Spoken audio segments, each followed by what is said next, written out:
All right, according to my screen, it looks like we're ready to roll. So I want to say welcome everybody to the Township of Georgian Bay Special Council meeting for Monday, August 29th, 2022. I'd like to call this meeting to order at 9:03. In the spirit of reconciliation, we wish to acknowledge the enduring relationship we have between the Indigenous peoples and the territories they traditionally occupied. We recognize and deeply appreciate the historic connection they have to this place, the land, the water, the air, and all that live on, in, and above it. We are grateful for the opportunity to meet here, and we thank all the generations of Indigenous peoples who have taken care of this place and who continue to care for it, and we want to show our respect. Hundreds of years after the first treaties were signed, they remain relevant, and we wish they would guide our decisions and our actions. We commit to learn, to educate, to honor sacred places, and take action towards real truth and reconciliation. Miigwech. Council, any declarations of pecuniary interest in regard to our talking trash that we'll be doing this morning? As opposed to trash talking? As opposed to trash talking, yes. Before, I have one announcement, I'll call it announcement I'd like to make before we carry on. And that is, and I'm sure some of you have heard, but last week, one of our employees, Bill Lenve, actually was able to revive and save the life of a 2.5-year-old child who was drowning in Stewart Lake near MacTier. And we want to commend publicly Bill's actions and the fact that he did save this boy's life, injuring himself, by the way, in the process. As he ran towards the boy, he fell and hurt his leg. I think he pulled some muscles. Anyway, he's recovering, fortunately, but we want to commend him. And the other thing I just learned this morning is that there's another situation in 6 Mile Lake last night where there was a drowning where a nearby neighbor was able to save the individual. I don't know any further details, but I really wish people would be more careful out there, that we don't have to have these stories, as much as we greatly appreciate those doing the life saving. Councillor Cooper.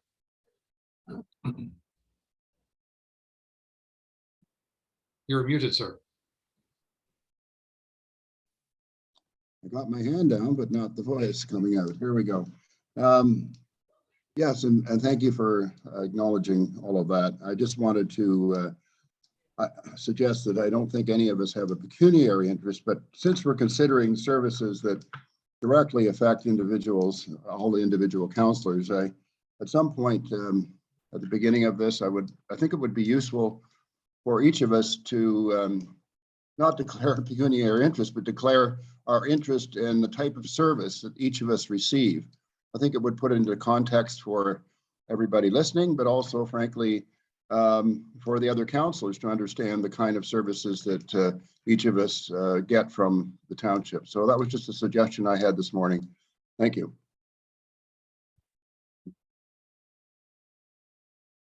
You're muted, Mayor.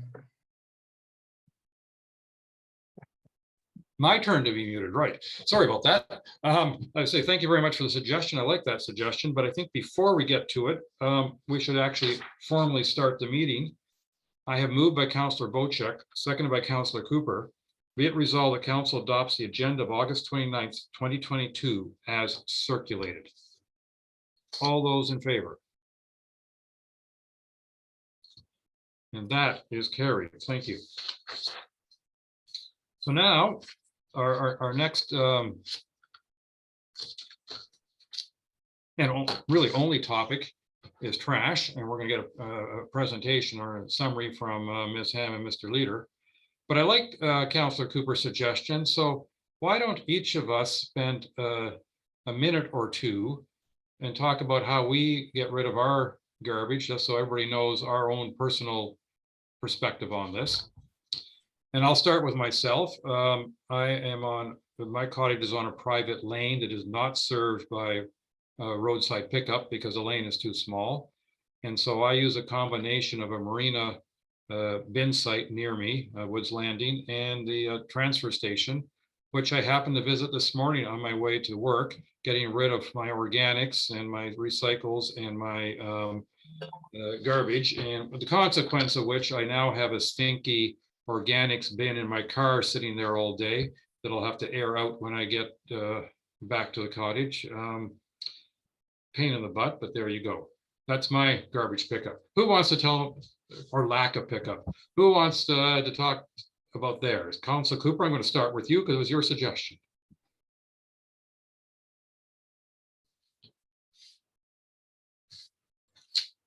Mayor, and I'm happy to say that I do have service presently at a marina that I go to.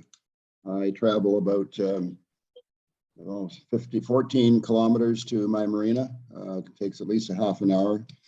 A lot of gas.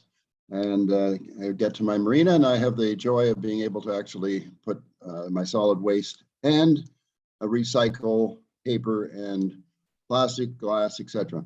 So those are the services that I avail myself of. I haven't been to the transfer station in a long, long time.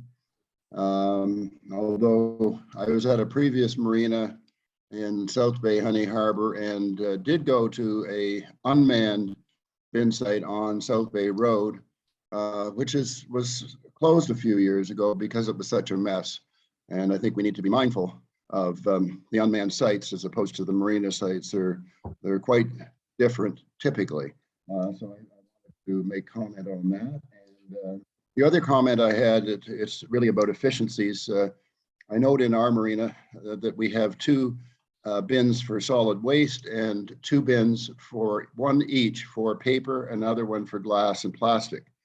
Those two bins, I don't know how often they're tipped, but typically they're anywhere from 10% full to maybe a quarter full at any given time.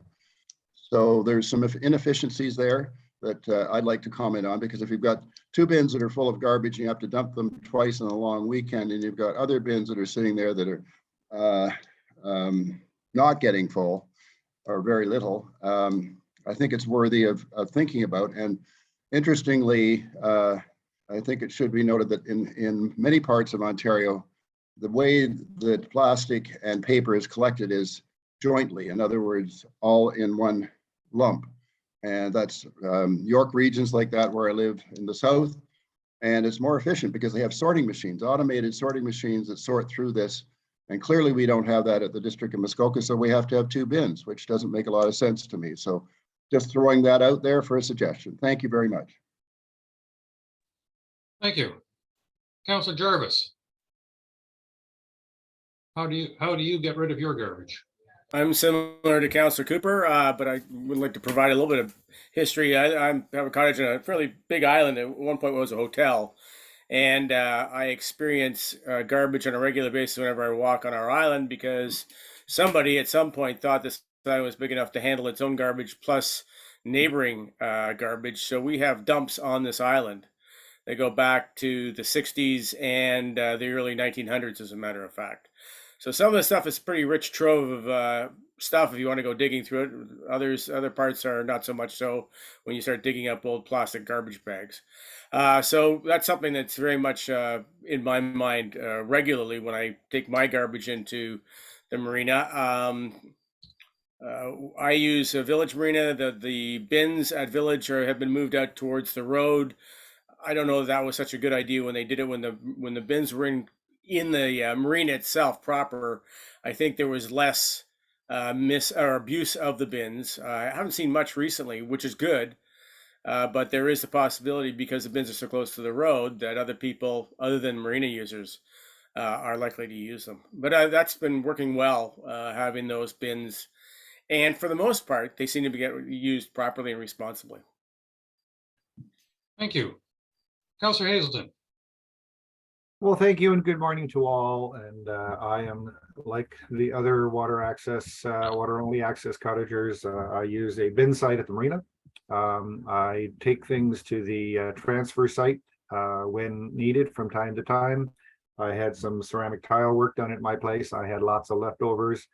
And I had the opportunity to pay $35 recently to get rid of a bunch of ceramic tile waste at the transfer site there at South Bay Road in the 400. I would also like to report in that I've had the privilege of getting access to one of these new countertop food waste disposal units that we had a presentation on. We put it into use over the weekend. And I have to tell you that all of the ladies who have seen it are in love with it. So far it is not only an interesting experience, but destroys all of the organic, messy stuff that the mayor was talking about, and leaves you with dry material that you can put into your garden. And so I'm an early adopter and early lover of that new technology. Thank you. Thank you. Councillor Douglas. Good morning, all. Well, until recently, I was using the bin sites at Miners Bay collection site, which is an unmanned bin site, and also at Go Home Lake Marina area, not proper on the marina area. Both bin sites are, I think, properly located, and both are unmanned. I noticed that in the report, Miners Bay is not mentioned in there, so I'm going to assume that they did visit it and they just classified it in with Go Home Lakes Marinas. I'm now in the township renting and have roadside service, but I can comment probably more readily on the bin sites. The bin sites for years, many years, that have been at those two areas anyways, I have served the public well because they are well placed for boaters coming in, and that lake in particular is mostly water access. So as people are getting out of their boats, that they do have to go into those parking lots to leave. And I think I hope with the report we can take a look at that and find a way to make that continue to stay in place, because certainly, as Councillor Jarvis mentioned, in the 60s, the land itself behind cottages was used as a dumping site, and that is very evident still. There's many relics still back there, refrigerators, stoves, you name it. And I would think that if we remove those bins, we're going to have a problem again. It's going to be dumping in the lake and dumping at the back of property. So I'm very hopeful that with this report and we move forward, that we find solutions for both the marinas and the unmanned sites and the other areas that we're looking at. Thank you. Thank you. Councillor Bochek.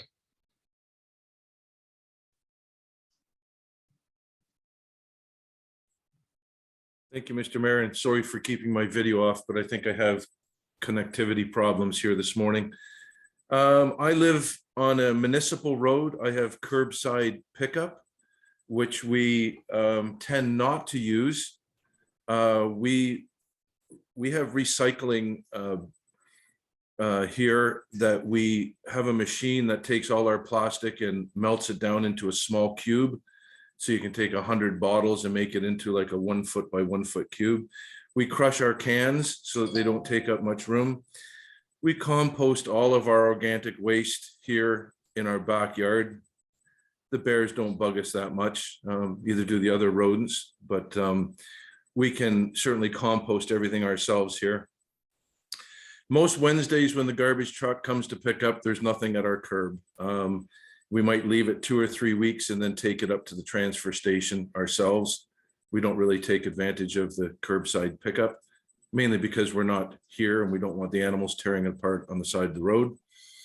I also have a connection in the marina business. I'm a general manager for Maple Leaf Marines, and we have 2 marinas here in Honey Harbor. We have about 230 cottage boaters and about 50 permanent, what we call big boaters or resident boaters. Our bins at Blue Water Lodge and Marina are municipal bins. As far as the quantity, it's quite inaccurate. They fill up quite quickly, and then it starts to fill up on the ground, and my yards man has to clean it up daily. both garbage and recycling. Obviously, I have 2 recycling bins and 1 garbage bin with 400 residents putting their stuff into it all at once.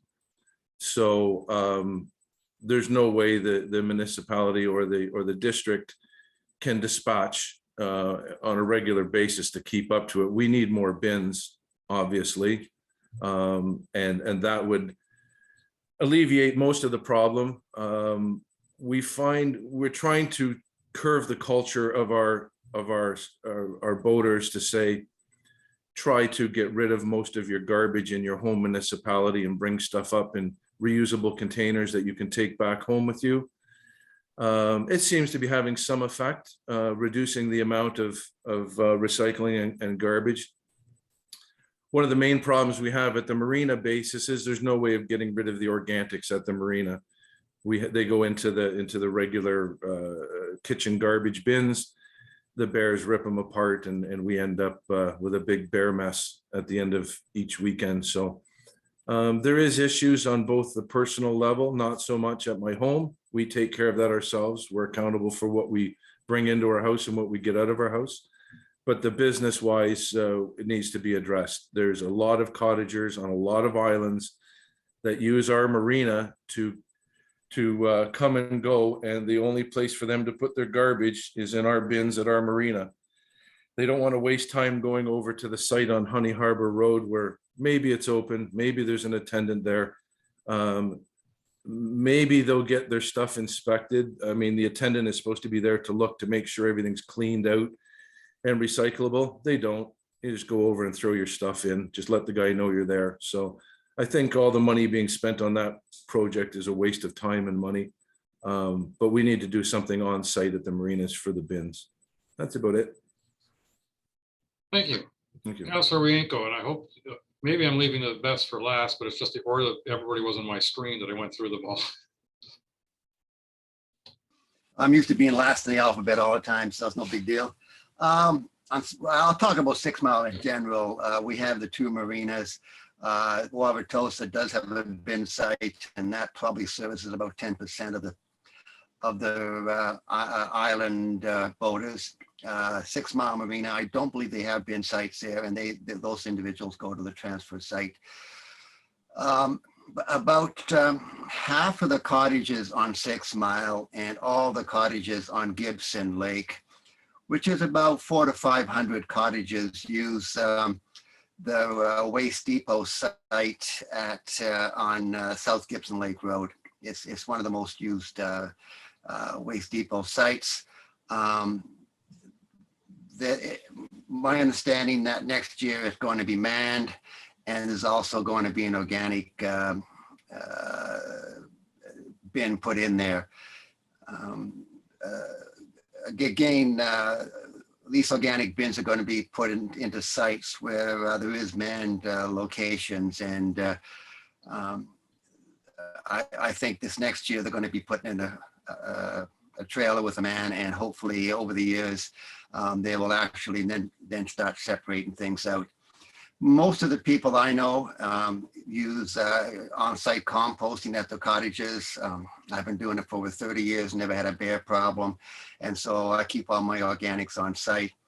I also have a vermiculture system in the house here where I have worms eat most of my organic. I keep a couple of bins in the garage, and that's very efficient for producing very good very good soil for our plants and so on. So that's about it for 6 Mile.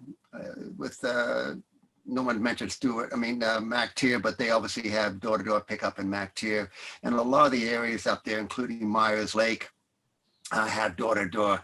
They're on a large private road, but it's wide enough for the trucks to go down there. So I think most people in the inland community is happy with the existing waste depot sites and door-to-door pickup. And there's only about, I think, and Brian can correct me, but I think there's only about 5 or 6 Marines on the inland that have waste bins. All right. Councilor Cooper, you had an extra comment? Well, just Councilor Wianco, what type of service do you have? I've heard about your recycling, but do you get any other service? Do you have bin sites that you can go to?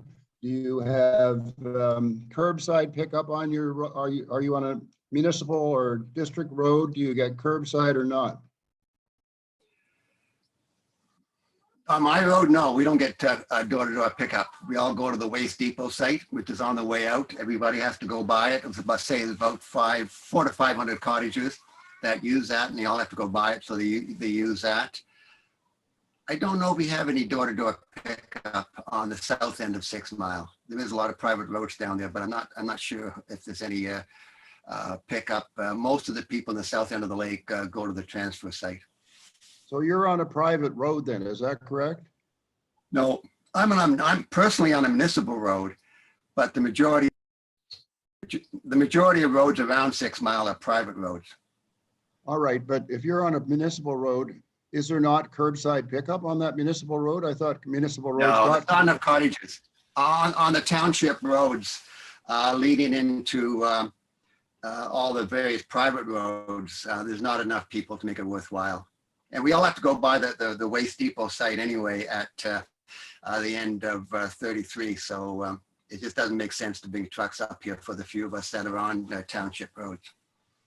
So just to be clear then, I'm just trying to get what happened here. So if you wanted it and said to the district, you wanted curbside and everybody on your road wanted it, they'd be obliged to give it to you just like every other municipal road, wouldn't they? The density is not up. The density for door-to-door pickup is not here. And I don't know how many private roads they would want to go down. They don't have a sufficient number of small trucks to go down all our private roads. So no, it doesn't make sense. Pardon? You're not on a private road though, you said. There's only about maybe 20 people on the township road up here. And it's just not worth bringing a truck up here. Thank you. All right. With all that, now I think it's time for Ms. Ham and Mr. Leader to give us their overview of all that they have learned. I think it's interesting to know the situations of each of us on council, but you've talked to a lot more of our residents and our marina operators. So please summarize your report for us. Yeah, thank you. So I'll maybe just start with a very brief introduction and then turn it over to Emily. So Emily's got a presentation that runs through the scope of work and the findings that we got out of this study. But overall, what we found after 3 public consultations, a lot of public interest, which was great, private emails, phone calls, things of that nature, as well as feedback from some counselors. We found that there were a lot of common themes, and some of those came up just in the introductions here this morning. So I think that there's some low-hanging fruit here to improve bin system usability. And at this point, the purpose of the study is to identify the needs and wants of the community as well as the township proper, so that we can take that to the district. And all of this will ultimately have to fit into a regulatory framework that the district is going to need to negotiate with the province. That's not the township's job to do. That's not the township's job to negotiate that. The township's job is to bring forward what their residents need.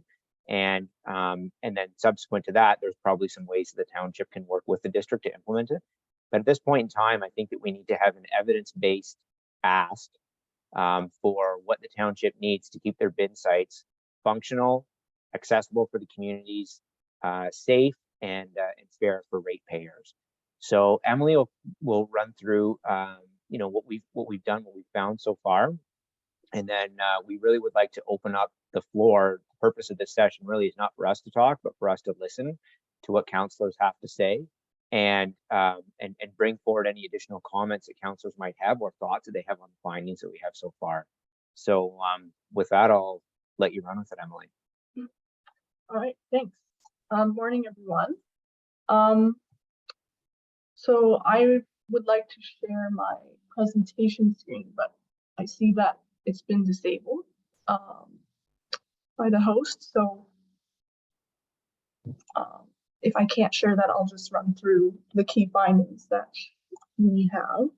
You should be able to try now, Emily.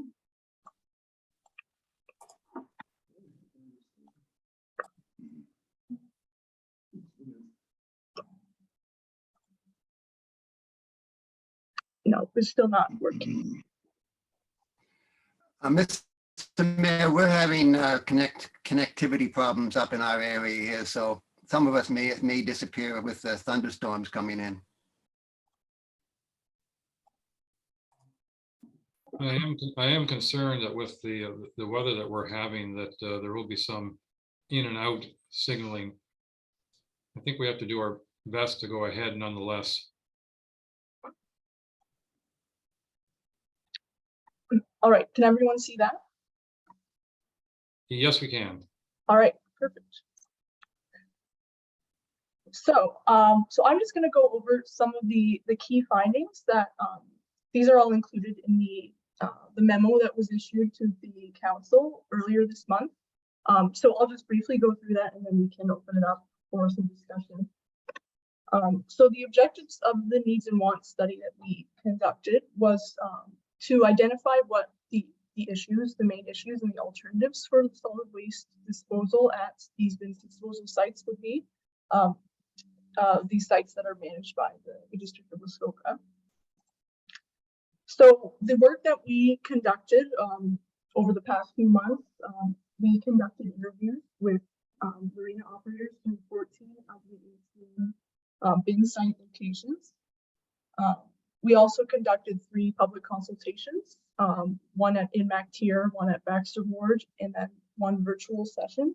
And then we've also been receiving written comments and phone calls from concerned or interested ratepayers, and we've also received some comments from township as well. Everybody is. So the key themes overall that we've identified is that in general, most people were very happy with the bin system and wished for it to remain on site. Marina operators as well generally were happy to host the bins, and that this solution was substantially better for human safety and the environment if the rather than if the bins were removed. So most recommended that we continue its operation with incremental improvements to reduce some of the key problems, which were illegal item drop-off and large item drop-offs. Also to reduce the use and abuse by non-ratepayers. Improve the bin removal and replacement and to cut down on overflowing bins. And also to improve the accessibility for boaters and improve usability for people with mobility challenges. So I have slides on each of the key observations that we made, all of which are included in the memo to council, but I'll just show you the summary here and then we can circle back to some of those if, as discussion allows. So in summary, what we found was that bin site accessibility, education, communication, and convenience were the key factors that were contributing to this safe and environmentally protective non-curbside pickup waste disposal system. Also, ease of accessibility for the boaters was an important consideration that is needed going forward, especially since about half of properties in the township are water access only. And many ratepayers and marina operators had expressed that if changes were made to the current system, that might decrease accessibility. They predicted that there would be increased environmental impact due to increased dumping in ditches and waterways and burning of garbage, as some people have already mentioned. So those are the key thoughts and ideas that we've sort of identified through this study. We go into more detail in the memo that was issued, but maybe we can leave it at that for now and then circle back to some of those as we go. And maybe, Emily, I'll just jump in on this for 1 minute as well. So in Emily's summary here, improvements are essentially broken down into what I would call 2 categories. So category 1 is the one that is kind of the easiest and people generally feel is the most solid and reliable. So that's an infrastructure-based change. So for instance, some of the things that were identified that are low-hanging fruit is either increased number of bins or increased bin cycle dumping times, which is obviously going to reduce the amount of overflow bins. Capital changes, such as putting up fencing with a code that goes out to authorized bin users, that allows for increased passive supervision and 24/7 access for people that have access to those sites. Improving the individual bin access. There's lots of improvements that were identified for latch systems, for maybe putting some staircases up to the bins so that it's easier for people to get things in. Stop the ripped garbage bags and bags being dropped in front of the bins and the waste heaping up on one side of the bin near the door instead of being evenly distributed through the bins, which cuts down on their usable volume. These kinds of things, physical bin location, being a location that's accessible to boaters, and is also, in an area that doesn't promote, illegal dumping outside the bin gates, have it in a place that's accessible for boaters, not too visible from the road for the common public to come by and dump things, have it lit so that people are less likely to drop off garbage in a nefarious way at nighttime. And after hours, these sorts of things. So that's category one, which is sort of physical and capital improvements. Category two is a little softer, but over time it's proven to be fairly effective. And that is, I would say, the human nature component. And a lot of people identified that, they weren't really sure what they were or were not supposed to be doing or using with the bins. So there can be a lot of improved communication about, appropriate use of these bins. Even communication to some cottagers about where the bin sites are located and what their I would say utility is. So whether this site has compost available or not, that sort of thing, right? And then also just a general communication about the impact on the overall waste management system in the township. I think that most people that are in Georgian Bay Township, whether they be residents or seasonal users, they're there because they like it.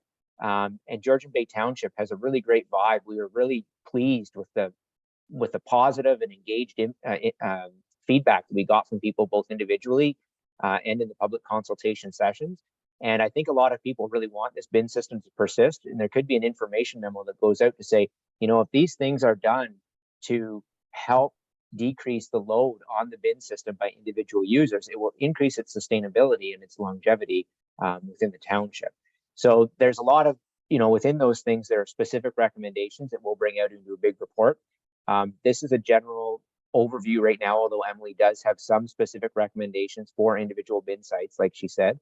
But we wanted to open this up and have a conversation and get councillor feedback without getting into the weeds on too many of those individual details, because ultimately it might just be a time waster, and we want to solicit feedback from councillors the same as we did from the public during the information sessions. All right, thank you very much. I'm wondering if you could stop sharing your screen, Emily, then everybody's a little more in front of us. I want to add a couple of comments, updates, if you will, on two things. One is that a couple of weeks ago, I attended the AMO conference in Ottawa along with our CEO, Greg Mariotti. And one of the things we did is we delegated to John Yakubuski, who is a parliamentary assistant for the Ministry of Environment, Conservation and Parks, the folks that create a lot of the regulations under which our garbage is collected or and whatnot. And I'm going to allow Mr. Mariotti to correct anything I say, but my impression was that it was a very positive delegation we had. James Steele, the Commissioner of Engineering and Public Works at from the district, also was in attendance, so he was a part of this discussion. And I think that we impressed upon Mr. Yakubuski two things that I think he was a little bit surprised by and definitely responded positively to. One was the amount, the volume of our residents who are water access only or down private lanes that can't be served by your regular garbage or recycling pickup trucks. So I think he's quite conscious of that. I also highlighted for him the difference between, I'll call it a yacht haven, where they have private garbage service with bins that are perfectly legal, and the neighboring cottage marina that have very similar bins, very similarly cited, but are not legal because they're serving residents versus yachters. And I think that impressed him, that difference. They were emphatic on two things, at least what I heard. One was, they didn't say, they were insistent, they did not instruct the district to close marina bin sites. What they said was to make their garbage collection on side with the law. And there's an important difference there in my mind. Secondly, they were clearly open to listening to recommendations or suggestions from us and from the district, obviously, in how to modify the rules and regulations and modify our system so that both sides could be satisfied. I personally walked out of that meeting feeling that there's real opportunity for conversation with the ministry on creating a system that works for everybody, and that they were open, and I believe that Mr. Steele from the district also is open to exploring how we can modify our marina collection services to be on site. So I consider that very positive. The other thing I'm going to say is that further discussions at AMO with the food cycler folks, and I'm afraid I'm entirely convinced that that is a program that we should initiate ASAP, one way or another. And I'm hoping, and we'll get to that a little bit later because we have to decide in this meeting what our direction will be. I'm hoping that we give direction to staff today to pursue that option enthusiastically. With that, I'm going to pass it over to CEO Mariotti for his comments, and then open it up to council for discussion on what we should do, what our next steps should be in this solid waste collection challenge in front of us. Thank you. Thank you, Mayor Coetzee. Good morning, Council. Yeah, I totally echo what Mayor Coetzee just said about the AMO delegation. I think it was very successful. As Mayor Coetzee was saying, the ministry is very open to listening to various suggestions or options,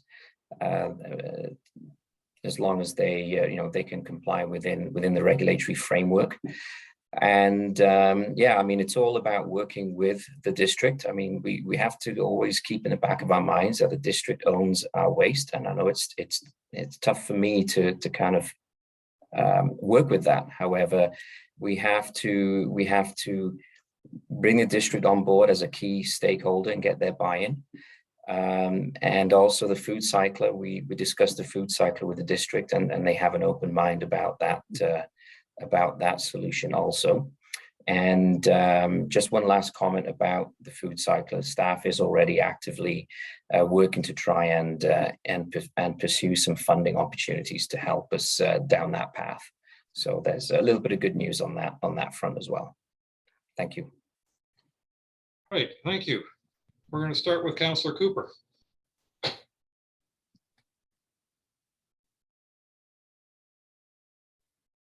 Thank you, Mayor, and I'm awfully sorry I'm quick with the hand sometimes, but there we go. I'm enthusiastic about the subject, let's put it that way.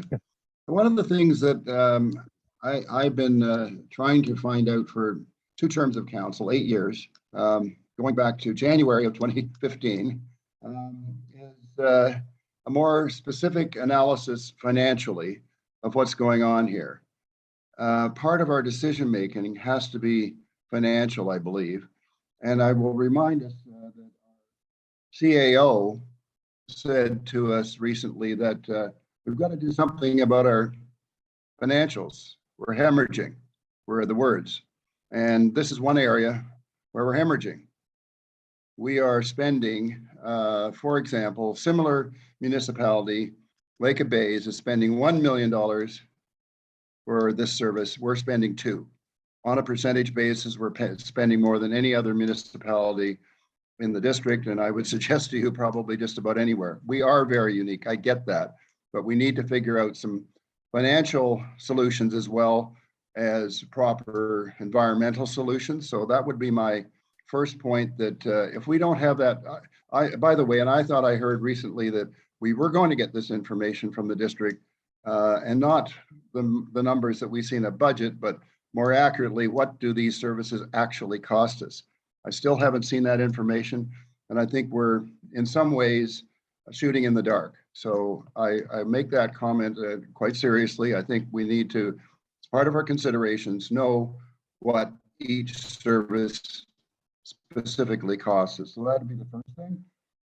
I think there's a lot of other things that we need to think about, including duplicate services. And we've even had counselors here talk in a way about certain duplicate services that we have right now. And we have to be looking at ways to avoid duplicate services. If we have roadside service and we do this and we do that, as we see, for example, in Honey Harbor, we have curbside service. We have a transfer station that's manned, whatever it is, 2 or 4 hours a day for 4 days or 5 days a week. And we also have the marinas where people can go. So I think it's really, especially for the permanent residents in Honey Harbor, why do we need 3 services? It strikes me as inefficient. I did mention the inefficiencies that I've noted in my particular case with the 2 bin sites with respect to recyclables. I think automated recyclables has been in place for almost 40 years, but we're not using it at the district, as I can understand. Otherwise, why do we have 2 separate bins for paper and plastic and glass? So I don't get it. There's automated sorting available, and you can say, well, we can't tell the district what to do, but we're paying the bill here, so we're the customer. Let's talk to them about that too. Would be another suggestion. If I could just respond to that last thing, the district does have automated sorting equipment now installed, but they're hesitant to tell everybody that you could put all your recycles together, in part because they believe there'll be direction very soon coming down from the province, who's supposed to be in charge of recycling in the next couple of years, that may insist on having separate streams. So it's one of those, we're in the midst of evolution at the district level as well at the provincial level, and we don't know where it's going to end up. So that's just my comment on that. But I do know at this point, the new recycling provider for district does have automated sorting equipment. Oh, well and fine, and thank you, Mayor. I would just suggest that where we have bins that are a tenth full, maybe we don't need 2 of them. I know that's the case at my marina. That's all I'm trying to point out. And even if things change in 2 years, we can bring another bin in. And maybe they need to be smaller bins because they're not getting used as much as the regular garbage bins. It would be lovely if they were, but I'm not convinced that there's, the same kind of recyclables there. Just a few other things that I think I've mentioned in some discussions I've had with David Leader. But I do feel that anybody using these services should be paying for these services. And with all due respect to Councillor Bocek, we do have a couple of marinas where there, I think, maybe at one marina there's 50 live-aboard boats, but there's another marina that's almost all live-aboard boats. And so we as taxpayers are paying for, and all our constituents are paying heavy taxes for this service, and there are others that aren't. So I think we have to figure out how to have user pay. And that may also help us with our financial situation, which is that we are hemorrhaging, as has been said. So I want to talk about that we need to collect from all. There's a few other little anomalies out there that I haven't still heard the answer on, but I do know that there are areas that are within our township borders that provide, I think, bins to marinas, like in Moose Deer Point, but all the users of Moose Deer Point, or almost all of them, are from the archipelago. So who pays that bill? I think it's kind of a bit of an anomaly, but we need to be looking around our township and make sure that we're getting efficiency wherever we're talking about. I've heard that a lot of the bin sites that are unmanned and not at marinas are wonderful and not a problem, but I have experienced a number of them that are. So and that's why one on South Bay Road had to be closed. The mayor recently made an observation about the bin site that's at the end of 12 Mile Bay is problematic as well. So I think we need to or from time, sometimes it's problematic. I think we need to really give consideration as to whether those type of sites make any sense. So those are my only comments at the moment. I'll have more later. Thank you. Thank you, Mr. Leader. Yeah, thanks. I don't want to take too much time, but I just wanted to follow up on a couple comments that that Councillor Cooper had that I think are worthwhile to follow up on. So number one thing that became evident during this study that Councillor Cooper raised here is that there are multiple services.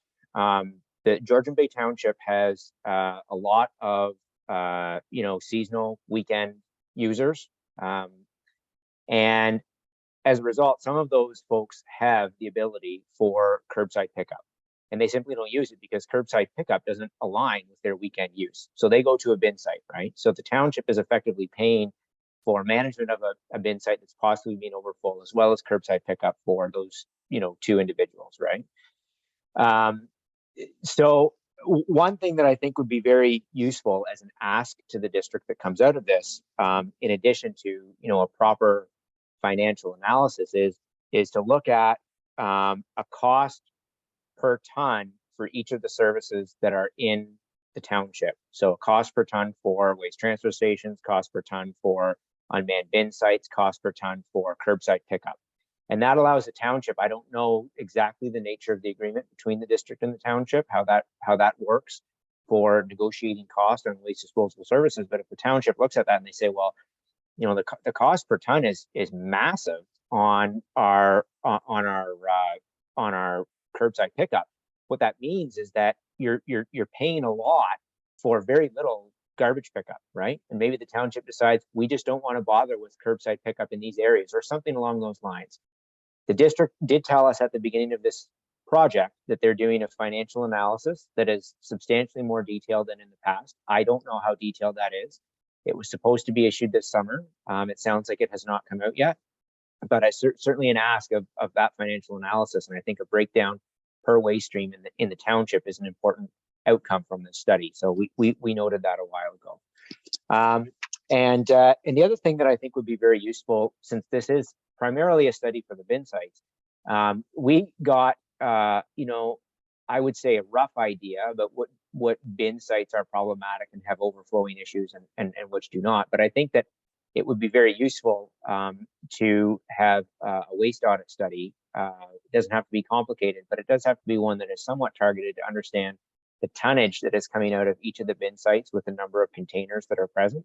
And that might help to streamline and get a little bit more economy out of the individual bin sites. So those are a couple of the findings that again are somewhat specific, but I think they're valuable to talk about after Councillor Cooper's comments, because they are important for sure. If I can just add to it, I think what I found very interesting is the number of residents we have who take advantage of 3 different destinations for their garbage. They have curbside pickup. They take any overflow they might have, or timing wise, to a nearby bin site, whether it be a marina or roadside. And then if they have something bigger or what have you, they'll go to the transfer station. So some people were, let me call it, adamant that they felt that there should be bin sites available to them even if they have curbside. The other thing I found very interesting is that quite conscious that a number of businesses that we have are taking advantage of the bins as well. In other words, they're driving their garbage at the end of the day from their store to the most convenient bin site and dumping it in. So that, in other words, there's commercial use being made of these bin sites by some of our businesses, which I think is very interesting. CEO Mariotti, followed by Councillor Hazelton, please. Yeah, thank you, Mayor Coetzee. David, a good point you make about operating costs. I'd note that in your proposal, you mentioned about obtaining bin site operating costs from the district. You're saying that they haven't been, you haven't been able to get those numbers just yet? No, we don't have those numbers yet, Greg.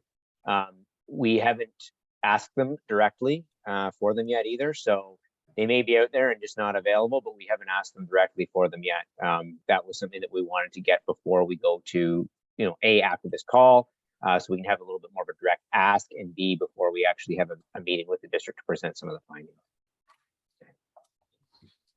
Councillor Hazelton, please. Thank you. And I just wanted to check, Mayor Coetzee, this isn't a two talk and we're done. This is more of a multi-opportunity. So I can make a small comment and have a future opportunity. Yeah, my goal with all this is, before this meeting ends, is that we give direction to staff as to what we think next steps should be. And so, I mean, I think, and that next steps may include doing more study or analysis, may include pursuing specific things. That's what we're trying to find out, what council feels on these matters. So yes, you'll have at least a couple of turns to speak. Okay, thank you. I wanted to pick up on what you were offering up there, David. You were talking about cost per ton for waste and so on. And what occurred to me when I was sitting in on these information sessions that you had, we had both roadside cottagers and others saying, I'm not going to put out any roadside garbage because I'm not here during the potential day that is being picked up. And the issues of buying bear-proof, raccoon-proof containers or bins or whatever just didn't make sense. And there were logistics of, locations and so on. And so it occurred to me that when I was listening to those residents, they were basically saying, you can kill the roadside service altogether because I have to go to a transfer site because I'm not going to leave my garbage out during the week. And so when I heard what Councillor Wianco was saying earlier, where in the street that he lives on, there really weren't enough properties to justify roadside service, and I hear what other residents are saying, it kind of occurs to me that perhaps if we did the modeling, we might find that there are very, very few areas where roadside service is warranted because of these other logistics where, there's more of a weekend type use much of the time.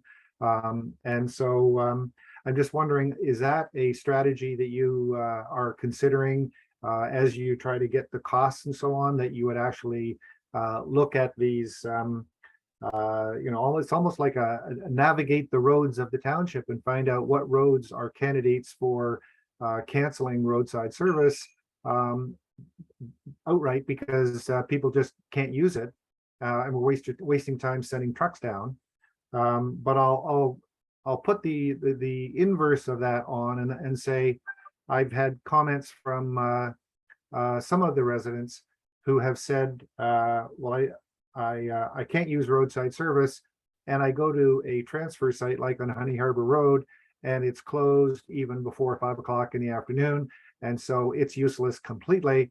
And so we're now into a communication issue of either we tell them up front, if you're going to get in your car and drive 5 minutes, drive 10 or 12 minutes and go to the Baxter transfer site and just shut down that site on Honey Harbor Road. I mean, I don't know what the answer is, but I think what I heard you say, I want to encourage you, please, to continue down this path of cost analysis and the analysis not only of cost, but also of suitability of service for a particular area. And just because I could have roadside service doesn't necessarily mean I will ever use it because of the usage characteristics of the property. So I'm glad that, that I think we've kind of latched onto that as a key idea. And I'd like to make other comments later, but I'll leave that for the moment. Thank you. Thank you. Next. All right. Councillor Jarvis, followed by Councillor Rankle, please.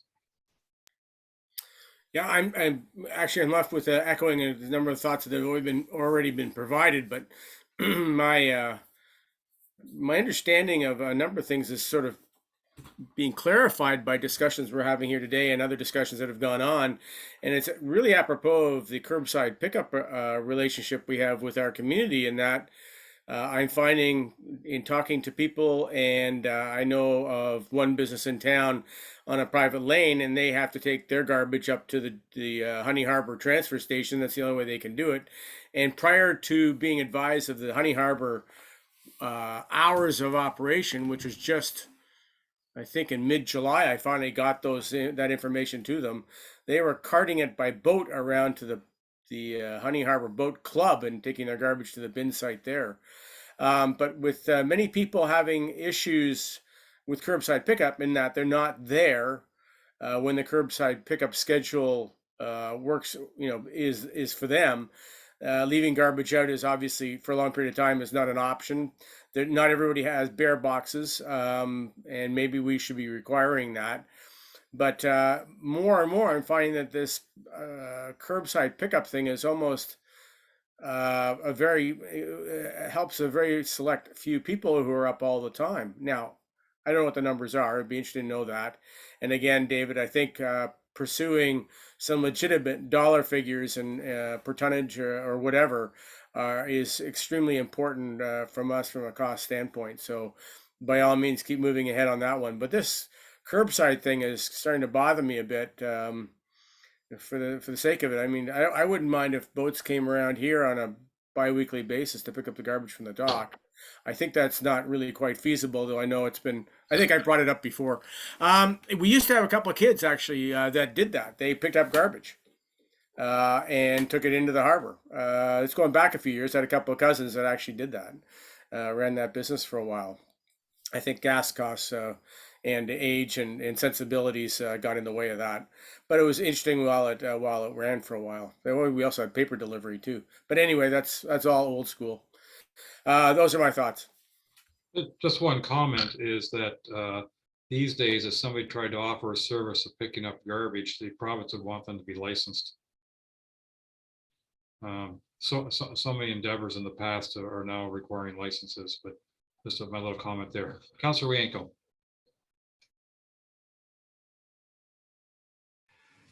I think we got to be careful with this. This study was designed and advertised to our residents as a bin site issue. It was never advertised as a door-to-door collection issue, waste depot site issue, and so on.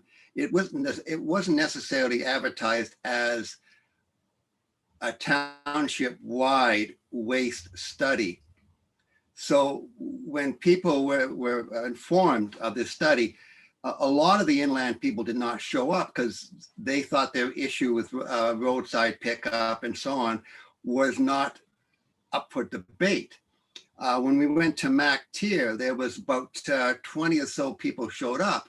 Only one resident from MacTier was there. And that individual had no problem with the waste management in MacTier. And maybe Brian can expound on this, but basically this was advertised as a bin site, mostly water access issue. And that's the people who came out. So we didn't hear from the roadside people, and we didn't hear from a lot from the inland community, because I was at the Baxter community one, and there wasn't a lot of inland people there. It was mostly Bay individuals. So I think the study is skewed toward one direction, and we should not be making decisions on roadside pickup at this time because they haven't been properly assessed. So that's my one comment. We got to be cautious there. And I think the other issue too is that a lot of the ideas that residents had for the bin site were reasonable ideas, but I think that's going to increase the cost of maintaining and operating these bin sites. For example, the capital costs or capital improvements that might be required at some of these marinas to make them legal, as you say. So there's definitely a capital cost. And in some cases, there's going to have to be a supervision, and that'll be additional costs. But I think the idea, and people talking to me over the years, I'm more than willing to pay a little bit more for waste management if they get the convenience of waste management. And the people I talk about inland, they're happy with what they have. And they've all adapted to some form of disposal. When it comes to more people using the transfer sites, I think you'll talk to the district, you'll find the transfer site, especially at the Baxter, is getting towards its maximum capability of handling the number of cars that go through there. And to revamp that whole facility, to put in 2 scales and you know, doubling up the ability to take more people would be very expensive. So I think most of the comments I've seen are related to the bin sites, and that's where we should be concentrating on the improvements. And hopefully what we've done so far will have some sway with the Ministry of the Environment that will allow us to continue with these bin sites at the marina. If not, we're kind of wasting our time on this whole thing. So hopefully the district can get behind us, and the ministry can be more flexible in their legislation and allow us to continue some of these bin sites. But if you're going after the inland community for roadside pickup and waste depots, I do not believe they have been properly consulted, because they're under the impression that that was not up for debate. It was mostly the bin sites at the marina. If I can follow up on that with a couple of comments before I go on to Councilor Douglas. I think you're absolutely correct. We did not hire our consultants to examine the current roadside pickup. And I think also I've heard some comments about costing and all that sort of stuff. I think we should understand, as the district has told us, that for roadside pickup, they get a contractor the quote for the entire district. And the contractor quotes at, you know, a rate of $55 per address or whatever it is, regardless of where that address is. So roadside pickup is a rate that's consistent across the district, which is very interesting, because the rate would be the same if you're in downtown Huntsville or if you're on a long lane, you know, on 6 Mile Lake. The other thing, though, that we haven't mentioned yet that I think is worthy of consideration is that a lot of people who are in the waste management business, what they want to do is they want to identify the source of the garbage. And that's why they love things like curbside, roadside pickup, because the garbage at the end of your lane, end of your driveway, is your garbage. So they can determine your volumes, they can determine whether you're sorting properly, et cetera, et cetera.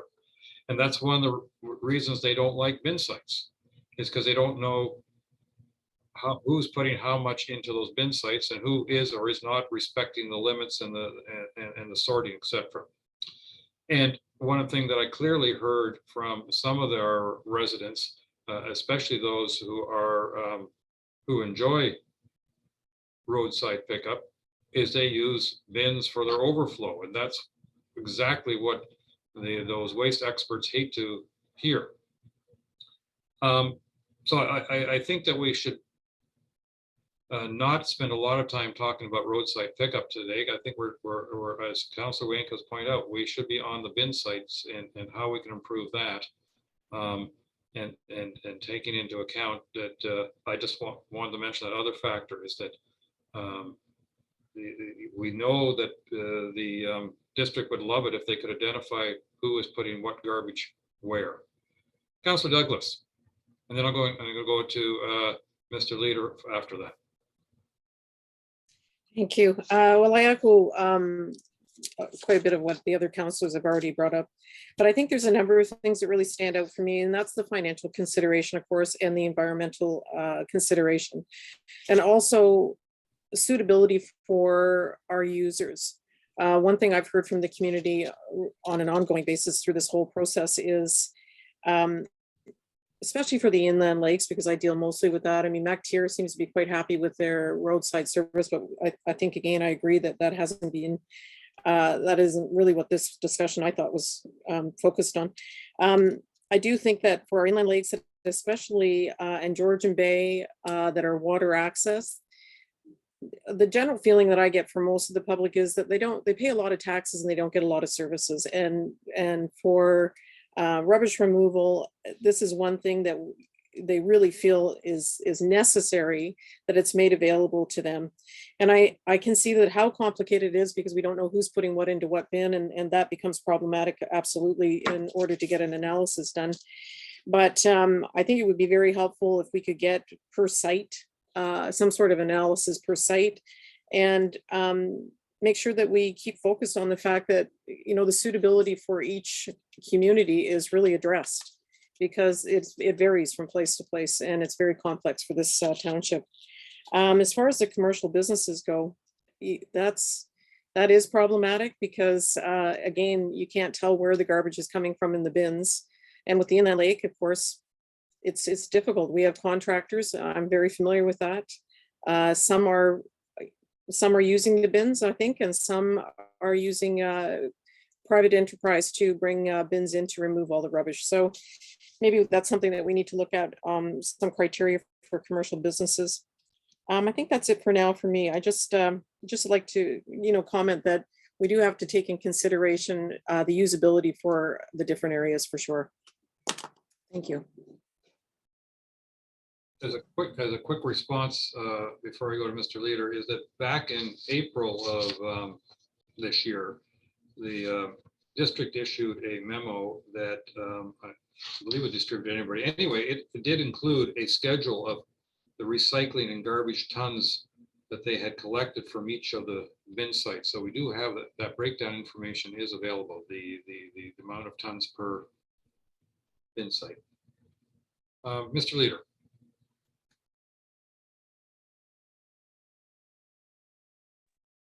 Sorry, I've clicked the wrong unmute button.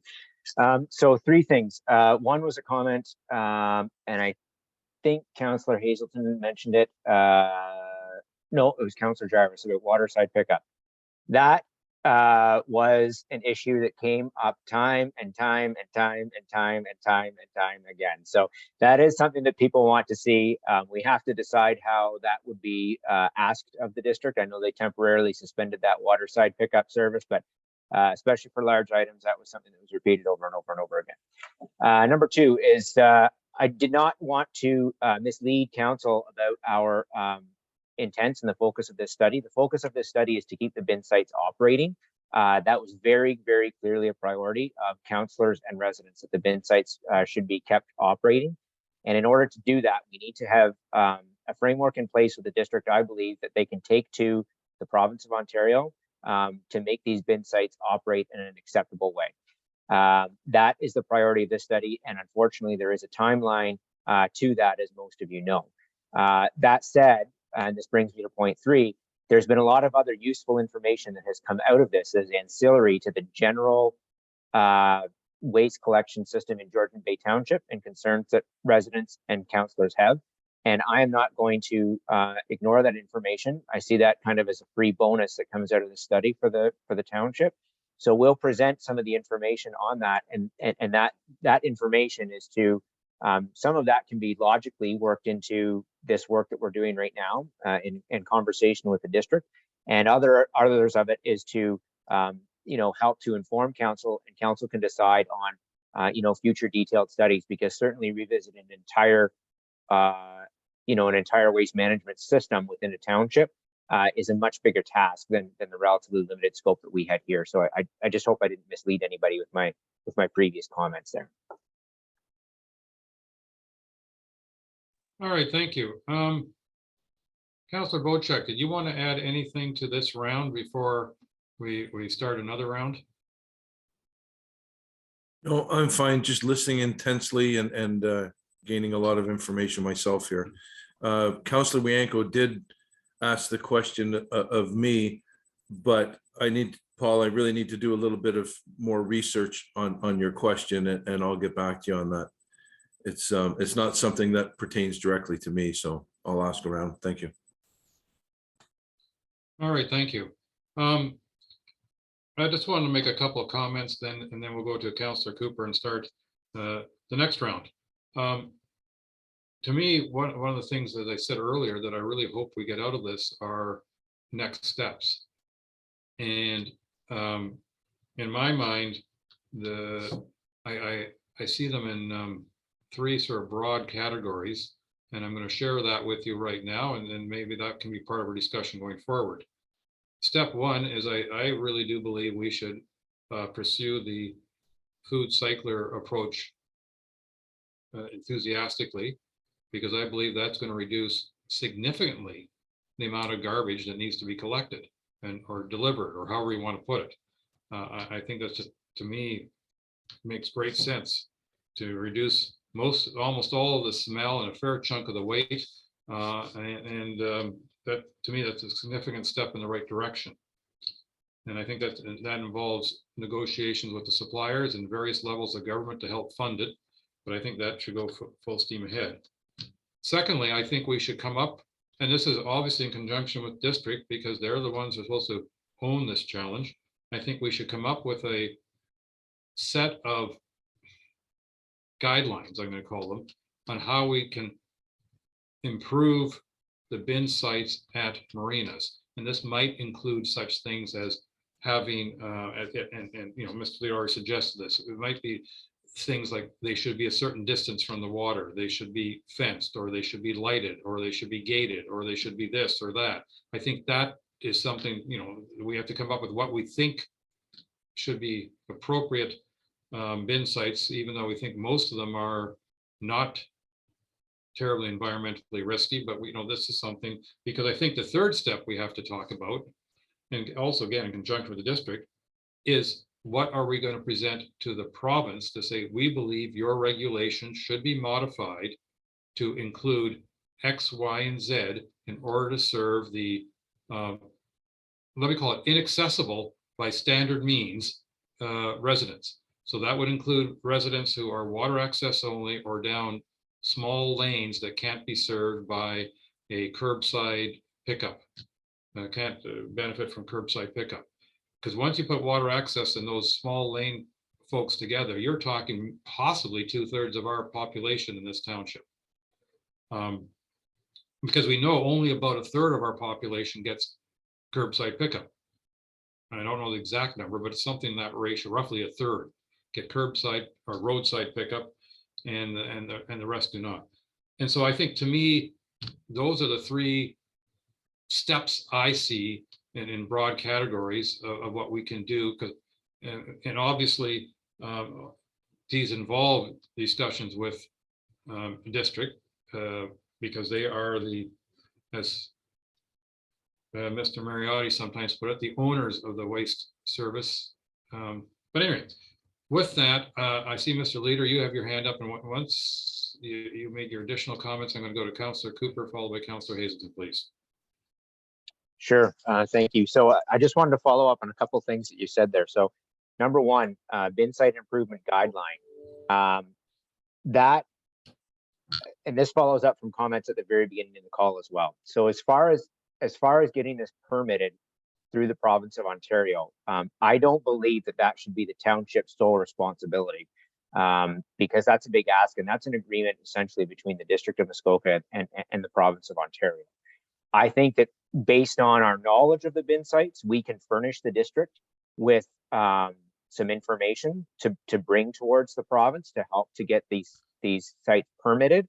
And I think also that we can make the township's preferences known for that, because there's been two things that have been identified in this column that have come up repeatedly through the study as well. And one is, you know, what is the capital cost of doing certain upgrades mean to the township, right? So if you're fencing and putting security gates on all of them, or, you know, whatever it happens to be, that is going to ultimately be a cost that's passed down to ratepayers. And we want to be mindful of that and strike a balance between value and acceptable security and environmental protection that the province is going to want. And the key thing about providing such a guideline, again, it has to be developed in conjunction with the district, but the province of Ontario, what they said to you, Mayor and Greg in Ottawa, I guess, was that they don't want to shut down the bin sites. They just want them to be legal. And that's a bit of political doublespeak, in my opinion, because they're kind of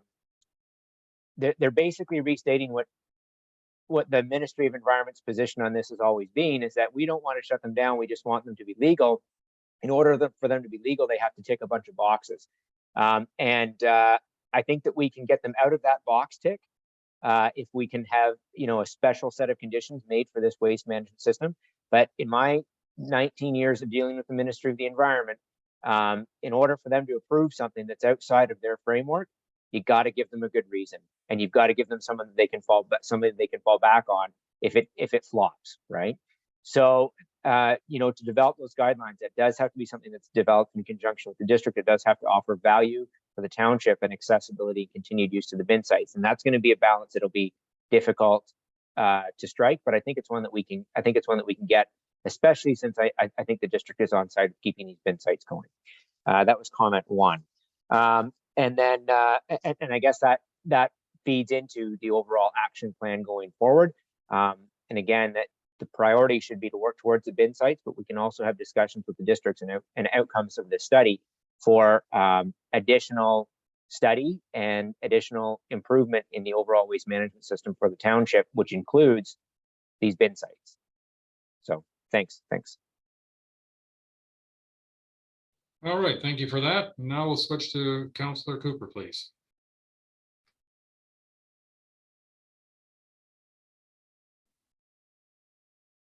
Thank you, Mayor, and a lot of good comments this morning. I would just, I can't not make this comment. That's not very good English, but I recall when we first discussed this and when we discussed the mandate, we talked about looking at all our services, not just some of them. And if that was lost in translation between our council and our consultant, I'm sorry to hear that, because I think it is important, if you're looking at something like this, that you need to see a picture of a broad picture. And that was certainly the discussion. If you go back and listen to the tapes, unless my memory is just completely gone, I do recall that we were looking at all of the services. So I just wanted to point that out. It doesn't sound like we're doing that at the moment. So although I did hear David Leader just talk about overall services. So I just remind us that it's pretty hard to look at little portions of it without looking at everything. So I wanted to make that comment. But Mayor, you made a very good point, and I've made it in the past as well. The curbside service, to my way of thinking, given that it's something like it's either $135 or $235 per annum, and you've got a place like Bracebridge, Gravenhurst, Huntsville, on and on I could go, where all the curbside work is adjacent within 100 yards or so of each other, or 50 yards or 25 yards. And so it can be very efficient. We're getting charged the same amount of money, and I get that. So where curbside is appropriate, I think it is efficient, especially for us, given that we're a long way from wherever these trucks come from, which, by the way, David, may be another question. Where are we taking all this stuff? Are we going to the closest landfill site as opposed to running across to the middle of Ontario, over in Bracebridge, Huntsville somewhere? So I make that point as well. I think while it's been pointed out that the district provides a service for us, we are the customer. We are paying the bill. And so, yes, we want to be diplomatic with them, but we are the customer. So I think we need to remember that we should also be driving this bus, not taking our hands off the wheel. And finally, I'm going to keep harping on this, and that is the financials. The financials we still don't have. I started asking in January of 2015, and we still haven't seen them. That's a long time. And I have to say, very disappointing that it's taken that long and we still don't have that information. And that should be part of our considerations. You know, it's wonderful to say that we want to provide all services for all our constituents. Our taxes are getting higher and higher. And as our CAO has said, we're hemorrhaging. So we got to smarten up. And I think that's one of the things we have to think about. Thank you. Thank you, Councilor Hazelton. Thank you. So I wanted to address a couple of comments, if I could, to David and to Emily. When we had these information gathering sessions that you chaired, I can't remember the term you used, but the impression I got was that you categorize people as either entitled to use this particular service or not entitled to use this particular service. And I would have to say that most of the people in the audience that I was observing were a little shocked because there was a general belief that if there's a district bin at a marina, it really doesn't matter what marina you go to, it's a district bin, you can use it. But there was this perception that came through very clear of what was entitled. And the reason I bring that up is this. We've been talking a little bit about the costs of the service. And based on the comments that I heard from my community, which I've already shared, won't repeat them, but essentially it's the, residents who are not around during the week and can't put out garbage during the week. In theory, I got the feeling, and they got the feeling, that they're entitled to roadside service, but not entitled to go to a marina and get rid of the garbage at the marina. And so I think we have a fundamental issue here that which we need to talk through and get sorted out. First of all, if we're not entitled to use any district bin that's out there, then that may be a problem. Secondly, if I have a roadway where there are 10 properties and 8 of them are not candidates for roadside service because of use logistics, then I think the number one thing we want to do from a cost standpoint is kill the costs that we are allocating to those 8 properties. Maybe keep the 2, or maybe say there aren't enough on that road for roadside service on that little road, and have the other 2 properties go to a transfer site or to a marina bin site or someplace. But I think we need to understand this whole concept of entitlement or lack thereof.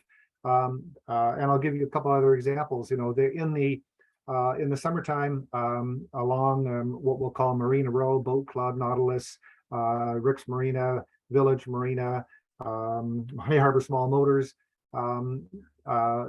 There's really only 2 marinas that have bins that are working in the wintertime. One is the Boat Club, the other is Village Marina, and all the other bin sites are closed.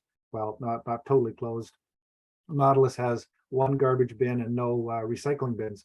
But the point is, when people are coming up on snowmobiles in the wintertime, they will all use, generally, Village Marine, because it is the path through for users of snowmobiling in the wintertime, and they often park their cars at Village or Rick's or even at Nautilus. So this concept of entitlement has me confused.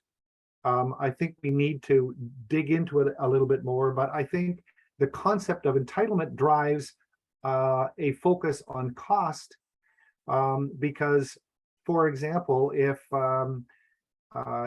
we understand, again, roadside versus non-roadside, but if we also understand wintertime use, for example, where there's going to be a ton of people going to be using Village Marine and the bin sites there, presumably we should all be entitled. The community should be all entitled to be able to use that.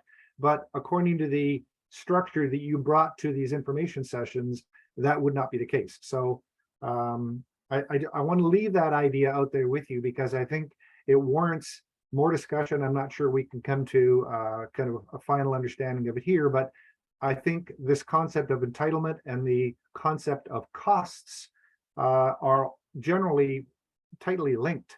And I think we need to figure that part out as well. I'll just pause there and thank you. Mr. Leader. Yeah, I think the term that we used in that particular meeting was authorized versus unauthorized, and the genesis of the term in that meeting, and I hope that it did not leave the wrong impression, which it sounds like it did, unfortunately, but the genesis of the term in that meeting was talking about people that were doing illegal dumping, commercial businesses, I guess you'd call them the yachters at the marinas that are dumping that are not residents. That's where it started, and it kind of gradually through the conversation got applied in a generic sense to, you know, the intents of the bins are to provide services for those people that do not have curbside pickup and are using those marina access points, right? And in the context of that, we were saying how, you know, and this comes down to the human communication and education perspective, right? If you have curbside pickup, you know, the intent of the waste management system is that you're not going to be using other waste disposal services, right? You're not going to be using the bin system. You're going to be utilizing your curbside pickup. So I think that was the genesis and the intent of that discussion. And I'm sorry if it left some people with the wrong impression, because that's not the intent. I don't know what the rules per se are within the District of Muskoka. I know if we miss a garbage day, we're within the town of Bracebridge, although we live rurally. If we miss a pickup day, we can take it into Rosewarne landfill and it's not an issue. And I think that's kind of the way it works overall. Maybe Councillor Wianco can speak more knowledgeably to that than I can, but certainly the intent of that conversation was not to tell people that, you know, they were they had to only use their curbside pickup, but certainly that would be best for the waste management system in the township.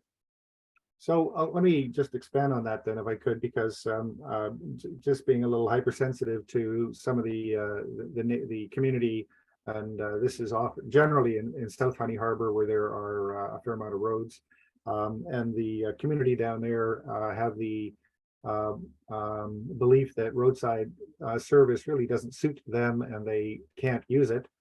Therefore, I would ask from a cost standpoint that we reconsider those areas, but then we look at, well, where can they take their waste? And now we have a situation where there are waste bins that generally service Cousino Marine and Brandy's Cove, or Brandy's. There's two parts of Brandy's Island, and these people are very, very close to that, but they are led to believe by the owners of the property that they're not welcome to bring their garbage over there, and so they go elsewhere. And so now we have a situation where, does the custodian of the bin truly understand who is allowed to bring waste to their bin sites? So I would suggest that, to your comment earlier, maybe liveaboard boaters aren't authorized because of what you said. Maybe they are, I don't know. But certainly neighboring cottages, in theory, should be authorized to use those bin sites instead of traveling a much greater distance to either a transfer station that may be closed anyways. I just wanted to highlight a couple of characteristics that may not have been fully understood, that I think have a usability characteristic, but also have a significant cost characteristic if in fact these residents are part of a cost allocation for roadside pickup, but will never use it. Yeah, and thank you. I'll just say one quick thing to respond to that. So we did have some comments about that, and it wasn't just related to those marinas. Some of it, we had some comments about Moose Deer Point as well, where there was a similar dynamic happening, where certain people thought that, that groups were allowed to use the bins and other groups weren't allowed to use the bins, and there's a bit of sort of community policing going on there, which is, I don't think that should be going on at all. And one of the things that probably helps to alleviate that, as well as grease the wheels of the province, is to have a gated compound around some of these bins with a key code for people that have access to them, right? That kind of helps with some of that dynamic and takes some of the human factor out of it. And it also comes down to the education piece to say, if you have curbside pickup and you're able to use it, please do. If not, here's some of the bin sites that might be close to you or whatever, and that might help to smooth out some of those misconceptions. But thank you for the comments. All right, thank you. Mr. Mariotti. Then we'll go back to councilors. Thank you, Mayor Coetzee. I just want to just remind council of the scope of this activity here and why we're meeting together.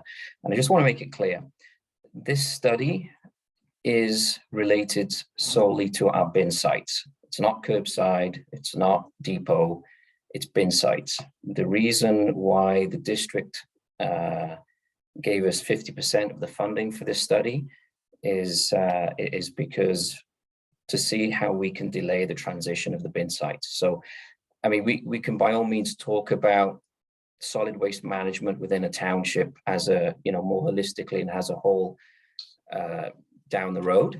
And I totally agree that we need to know what our costs are that we're paying to the district for our solid waste management systems. But we really need, at this point, we really need to be focusing with Hutchinson Environmental on the future of these bin sites. And so I just wanted to make that point clear for council. Thank you. Councilor Rienko, please, followed by Councilor Wojcik. I have two significant questions that I want to direct towards David. In the mandate, it talks about alternatives, and I don't know what your definition of alternatives is. As you say, there were 19 bin sites within the township, and obviously we'll be going to the MOE CP through the district to try to get those 19 sites legalized. But maybe in your opinion, of those 19 sites, are they all potentially able to legalize? Other words, can you get back far enough from the water? Are the owners willing to be more stewards to the site, and et cetera, et cetera? So if that's the case, if all these 19 sites are legalized, what's this issue with alternatives that is in the mandate? I thought alternatives would be alternatives to some of these bin sites. So maybe you can comment on that. The second issue I'd like to get some kind of feedback is, what's the schedule? What's the timing of further work? Two of us on council are only around until, I guess our last meeting will be October, I believe. So I'm just wondering if we're going to have another meeting before October that we can have some input into it, or is this going to go into the new council? In which case, with the inland community getting 2 new councillors, I think, Brian, I hate to put more pressure on you, Brian, but you're going to have to carry the can for the inland community as it going forward. So I'm sure you're taking a lot of notes. But anyway, what is the schedule going forward? How many more times will council, this present council, be updated on this? Those two questions. Okay, so I'll do my best to answer them. So number one, when we had alternatives identified as part of our scope of work in the proposal, that's when we were going into the situation cold, right? So we didn't know. We might have come into this and people said, oh, we don't want the bin sites because they're too messy, or they don't meet us, or we'd prefer to have a transfer station where there's more services available, or whatever, right? It became very apparent through this process that, but overwhelmingly, community council wants these bin sites to remain. So as far as alternatives to the bin sites, I don't, to be honest, and after Emily gathered information on the individual bin sites, we talked to the individual bin site users. I don't think that there's another reasonable alternative out there that is not going to result in garbage starting to be dumped on side roads and in lake bottoms and that sort of thing. I think this is one that we have to push forward on, and we have to find a solution for. That's number one. Number two, are all 19 bin sites able to be legalized? That ultimately is going to come down to the solutions that are established between the district and the province. The bin sites have a lot of similar conditions in them, but they're not all the same, right? And depending on what the site is and what the hosts, because these bin sites are largely being hosted voluntarily by the marinas, depending on what the hosts are willing to accept on their properties, and any liability that they may or may not have to take off. I don't know what the nature of this agreement is going to look like. That may dictate which of these sites are able to be carried forward or not. The intent is to keep them all going, do it in a way that is cost effective and remains accessible for the community. But the details of that, are yet to be seen. It depends on what, this is a partnership situation between the district and the province with the township.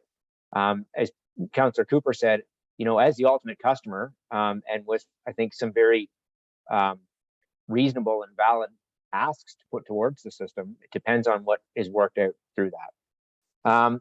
As far as the schedule goes, this has been an iterative project. We have had substantially more consultation to the benefit of the project than we initially anticipated, and that obviously affects the schedule. In concept, the next step that we are going to do after this conversation was to issue basically a draft report and next steps that would provide the basis of discussion with the district for looking at these bin systems and trying to find some collective solutions. So if there's a change to that, I know the mayor is looking for outcomes from this meeting and next steps. If there's a change to that, we are open to it, but it does have to be something that is ultimately decided and run through the township. So I hope that's helpful feedback. Just to follow up, so you don't think there'll be another meeting with this council before the election?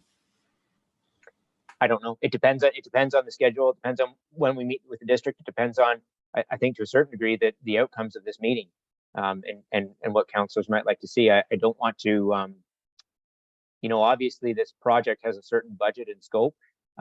We have been really willing so far to expand our scope under the existing budget, and that obviously has affected some of the timelines and that. But I think it's made for a more valuable information set to bring forward.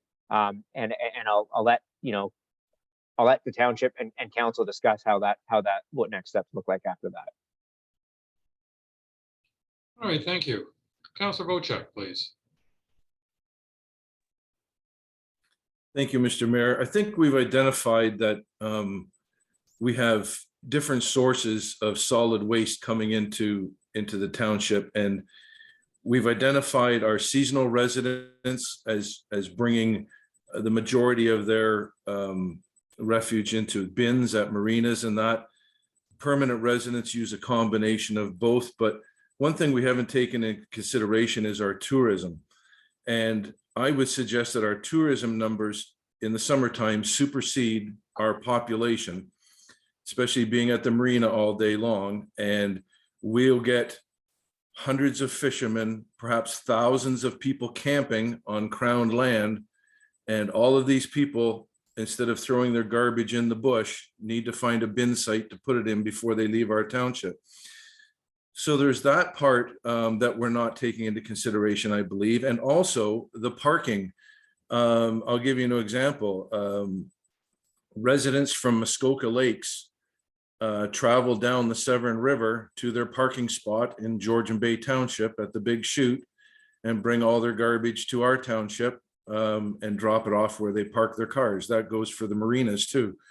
We have people with water access properties on Methodist Island in Tay Township, yet they park at our marinas and they bring all their garbage to our marinas. So we're getting garbage from other townships being put in the bins. We're getting a huge population of tourists, which are fishermen, golfers, boaters, campers, all these people that visit our township or our neighboring townships and leave their garbage behind.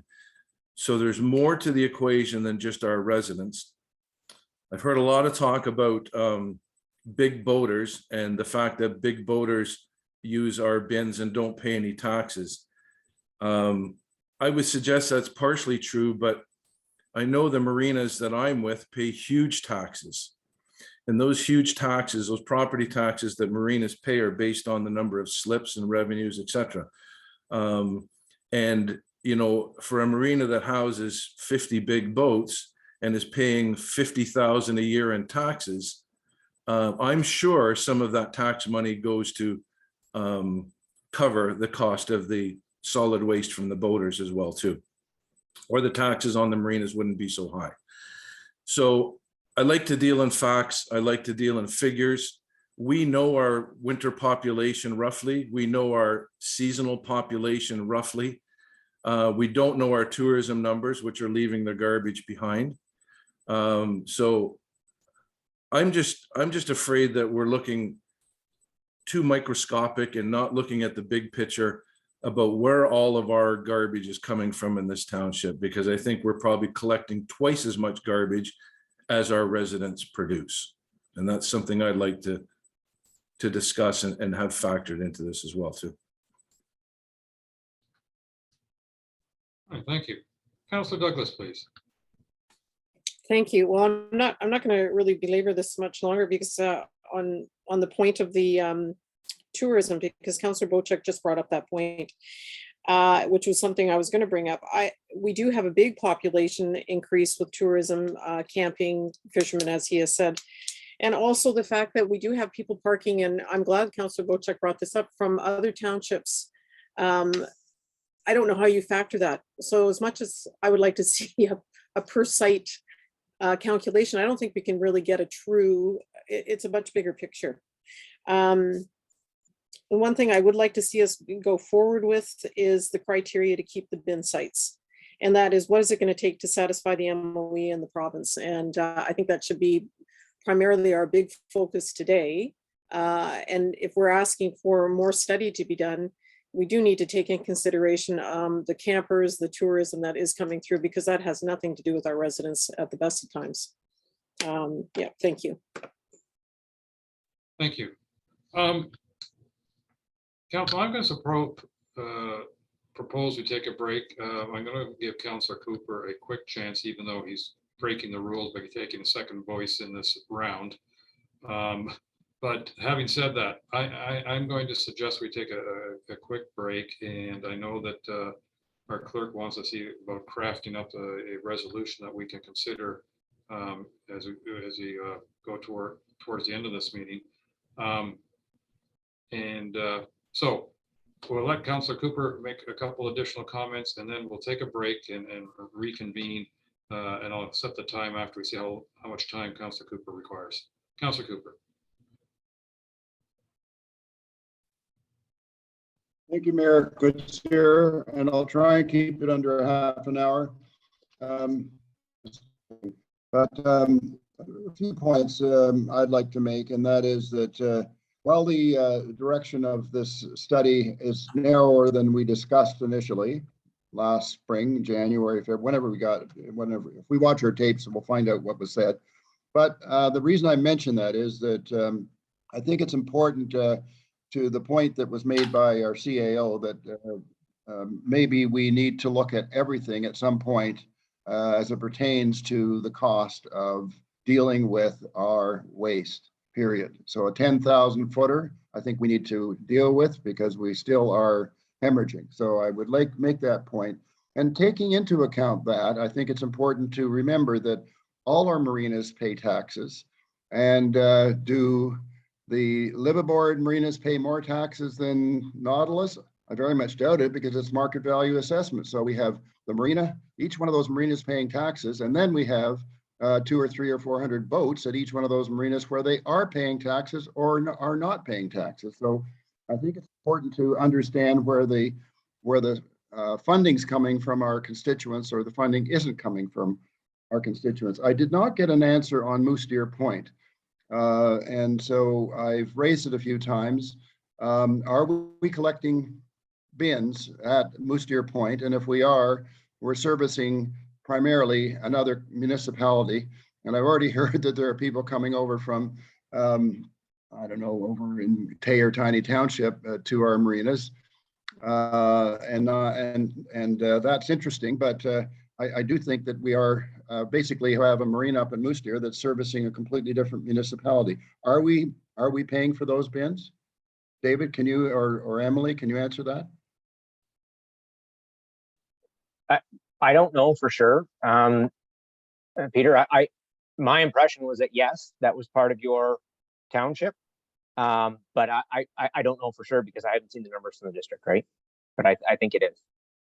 Okay, so we're giving another free ride there, and we need to think of those financials. And I mentioned that to our CAO, Mariotti. The final point I'd make is that while we're coming up with a solution, I think we need to figure out a way to make it more attractive to our marina operators. If we're going to ask them to move their bins and put in, or even if we put in the fences for them, we are asking them to do a lot of work and there's not a penny in it for them. So we need to think about how we can make sure that those marinas continue to provide a service without getting, making it very unattractive to them. So I think we as a committee need to think about that, because at the moment it's a lot of work and not a lot of fee, other than they're looking after their customers, they're getting a pretty raw deal in my view. So we need to think about that. Thank you. Mr. Mariotti. Yeah, thank you, Mayor Kutia. I just wanted to just clarify on the Moose Deer Point aspect there. So yes, those are district bins that are being collected. That location is not staffed.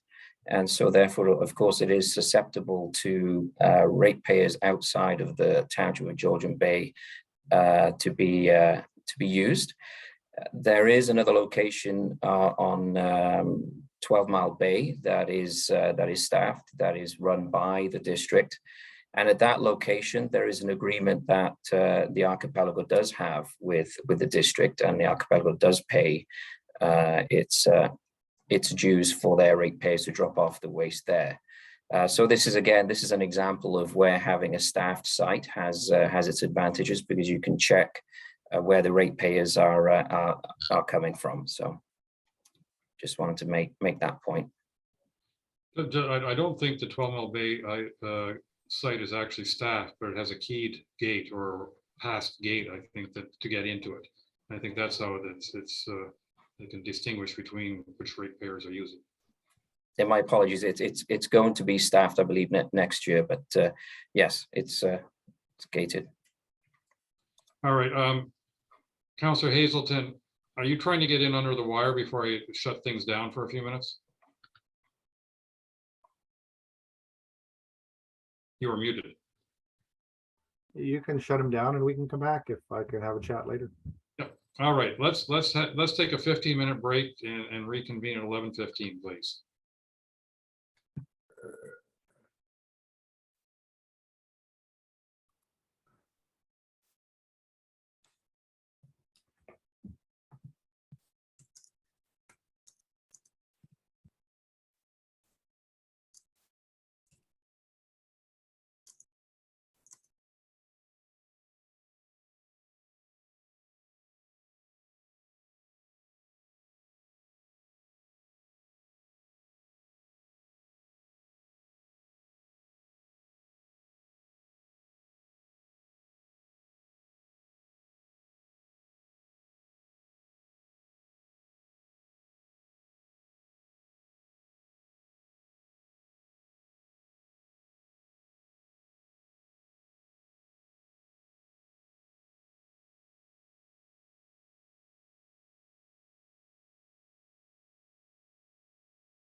It's 11:05, folks.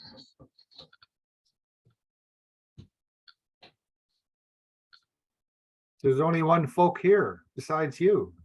Well, there's Ms. Way and now there's Mr. Rienko. See, people actually heard. I'm an optimist. How I survived this. Mr. Mayor, can you hear me? It's Brian. Yes, we can. It says you cannot start your video because host has stopped it. Well, that's rude. Very rude. And Ms. Way has this big smile on her face. I don't know if you can see that. Thank you. It was left on, so I turned it off for you.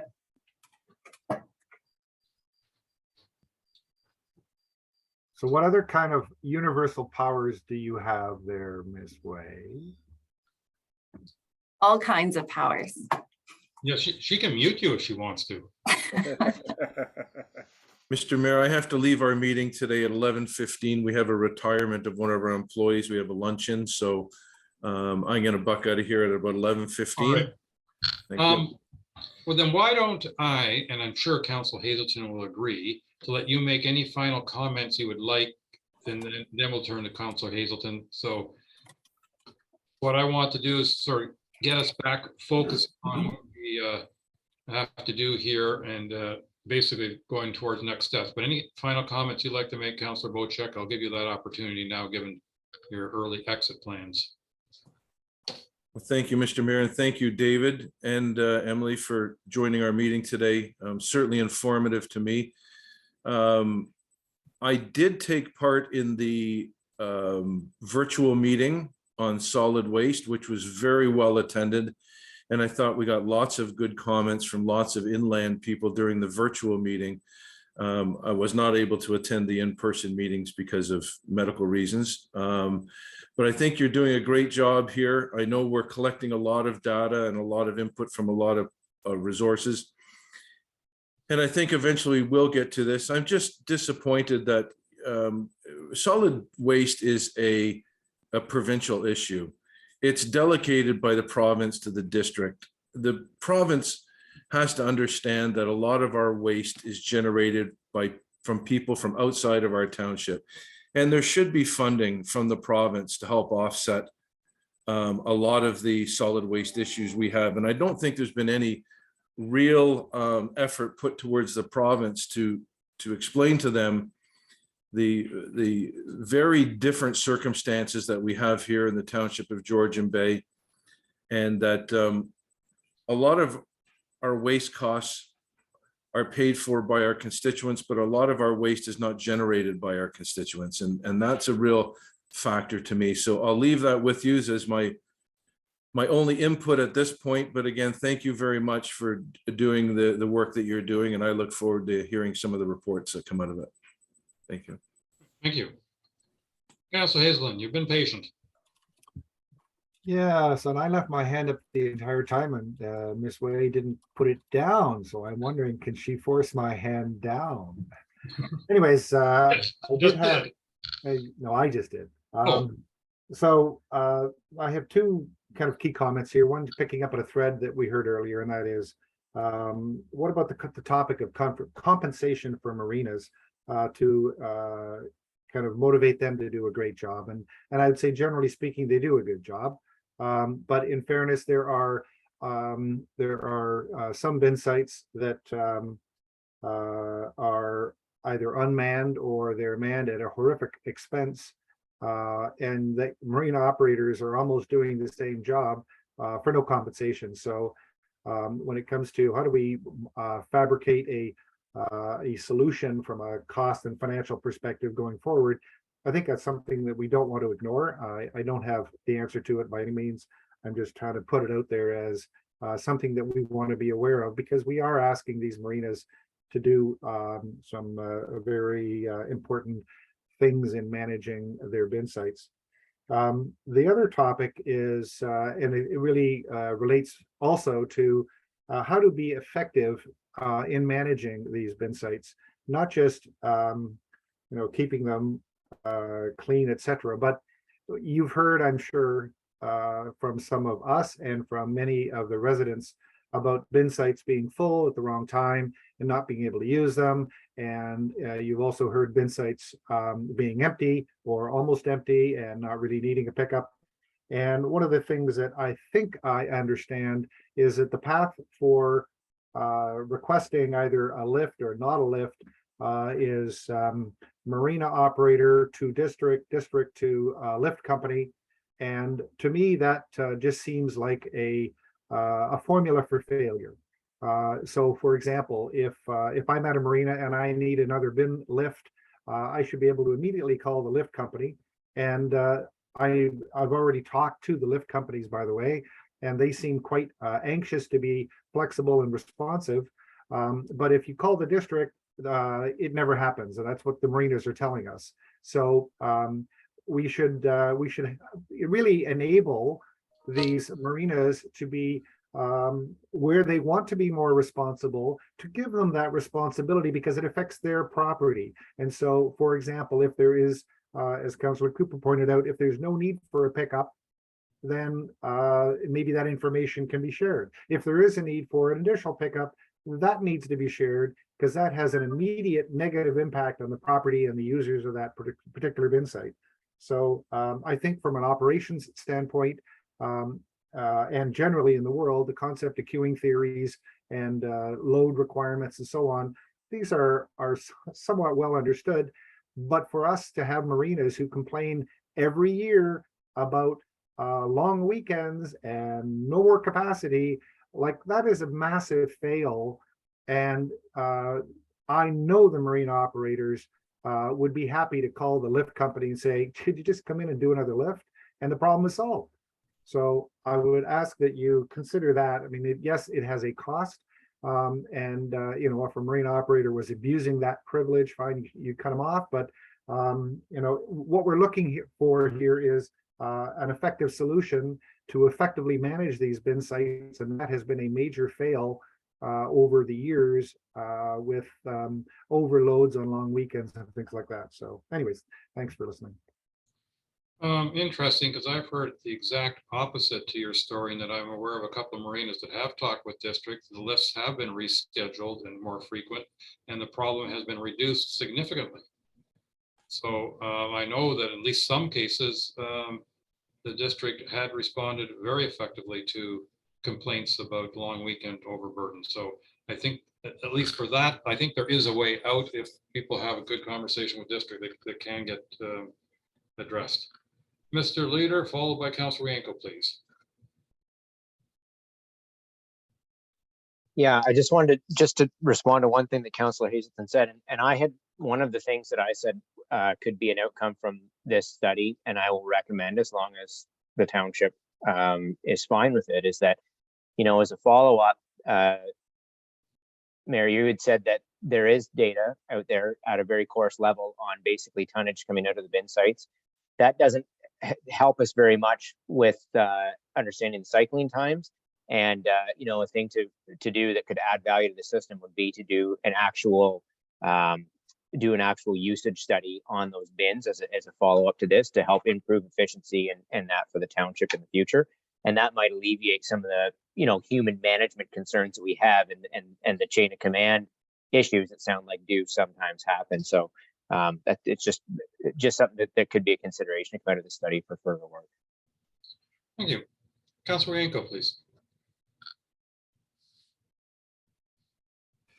I think council should be aware of one of the underlying issues in this whole waste management issue is the requirements by the district to do more diversion. I think we're only at about 25% and the province is up around 60% or whatever. So also our Rosewood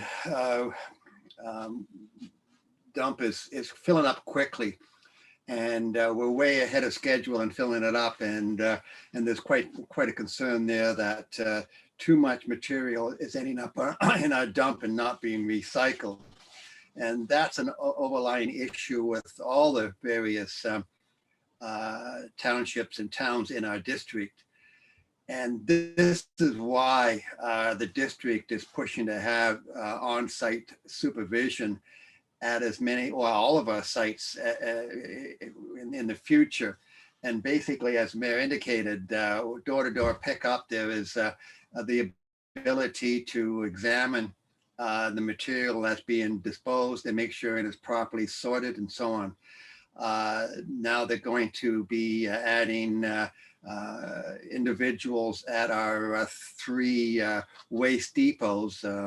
The first year is for education, and the only one that got going right now, I think, is the one in Honey Harbor. So eventually, next year, there'll be supervisors at the one on South Gibson Lake Road and also at 12 Mile Bay.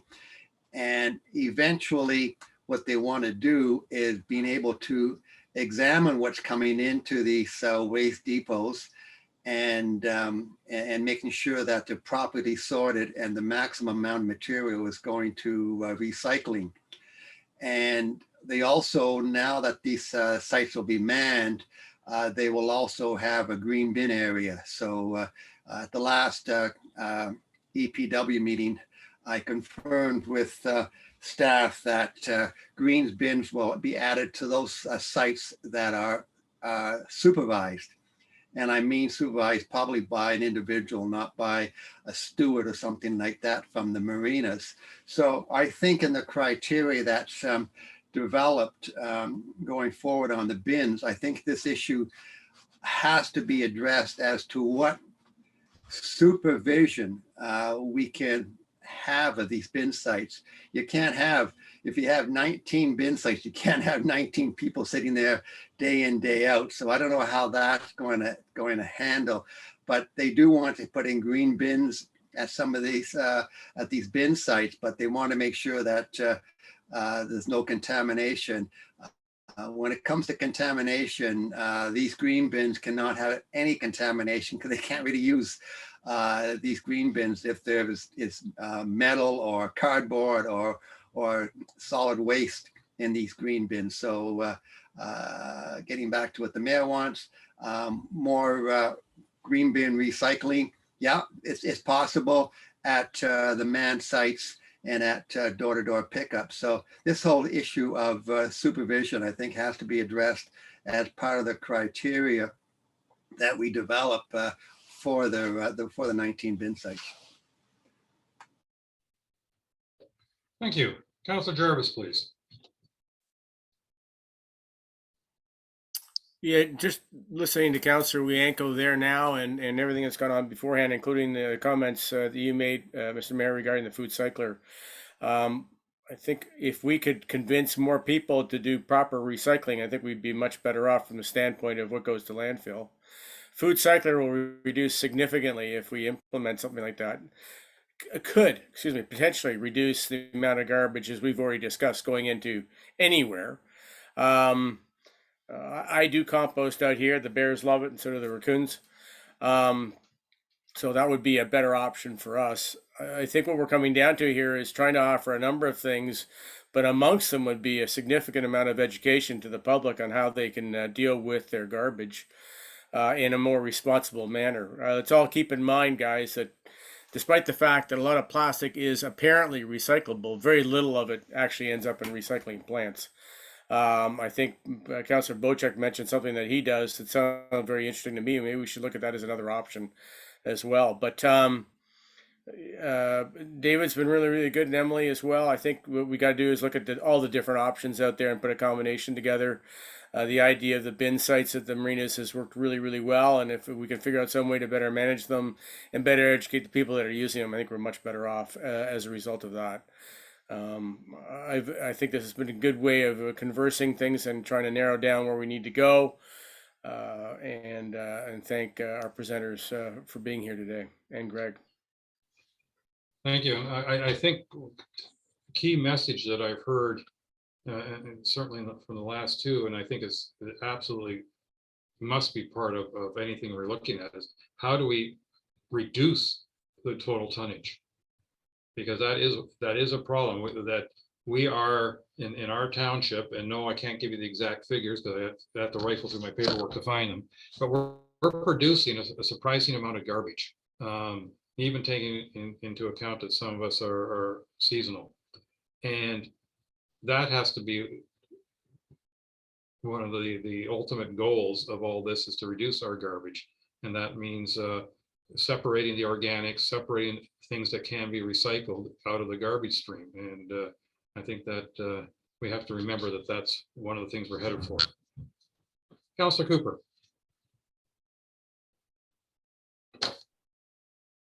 Thank you, Mayor. Couple of quick things. One is, I have to say, I'm not only surprised but disturbed that there's going to be staffing at certain bin sites that was not approved by our council. How is that even possible? So that's my first question. I'd like to know where that came from, other than Councillor Wianco is telling me that it was something done at the district committee. We haven't approved that, so I'm completely perplexed by that statement. But I'd also like to say that I really support going from a comment I made about the marinas and basically making it more attractive for them. But I did like what Councillor Hazelton was saying about our marinas, and we need to really consider carefully about making it attractive and empowering them, putting them in the driver's seat, not throwing it over the fence over to the district. They should deal directly. It just doesn't make sense to have a middleman when we've got people running very big marinas, they know what they're doing, and to be throwing it over to the district and saying, oh, Mr. District, would you please come and dump my bin for me? No, that doesn't make any sense. So I would encourage us to do everything we can to make it A, more attractive for the marina operators, and B, empower them. Thank you. And I'd like an answer to the question I asked first, which is, how did we approve something that we didn't approve? It would be part of the district budget that will be in front of district council for the coming year. But we didn't discuss that at the council. We are working on an analysis of what we're doing here. And now we're hearing we're staffing up at some bin sites, and we've already found out in Honey Harbor it doesn't work worth a damn. So I'm confused. Well, whether we like it or not, district is responsible for solid waste collection. We are advising them what we think they should do. Did we advise them to do that? No, we didn't. No. So I'm sorry, who's driving the bus? District. Mr. Leader, please. Thanks. I think Mr. Wianco has something to say, so maybe I'll let him go first and I'll jump in after if that's okay.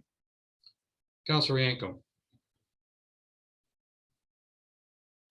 As I say, the district is quite concerned about the diversion rates that we experience in our district. And if this council has any better ideas of how we can improve our diversion rate without proper supervision, education can only go so far. And after that, people will continue to mix their garbage, and most of it ends up at the Rosewood.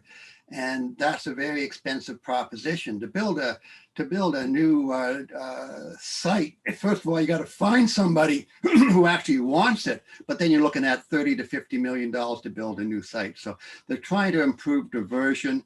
Any ideas that you can have to improve diversion and having people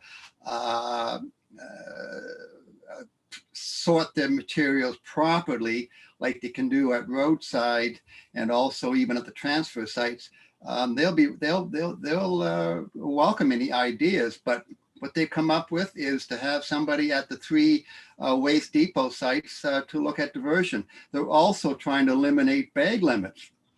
The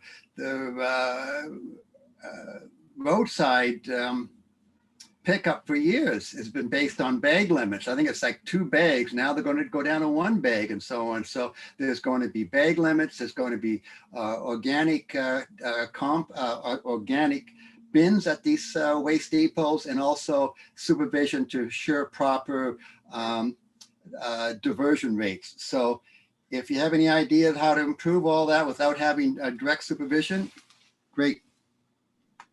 And I would suggest that we stop this process right now, because we're not consulting with our council on anything that you've talked about. Mr. Leader, please. So my comment was just to respond to something Mr. Cooper said and was said before the meeting took a break, and that was about marina compensation. So Emily and I took a minute to talk about this on the break, and you know, her marina interview findings were that most marinas were pretty happy with the bin system the way it was, and they were quite happy to host it. They just didn't want any additional work to go along with it, which you can understand. Part of the rub there, though, there was a second line of questioning that Emily had about you know, what we'll call unauthorized bin users. And the main complaint there was not about overuse of the bins. It was mostly about oversized items and having to call the district to come and pick up those oversized items.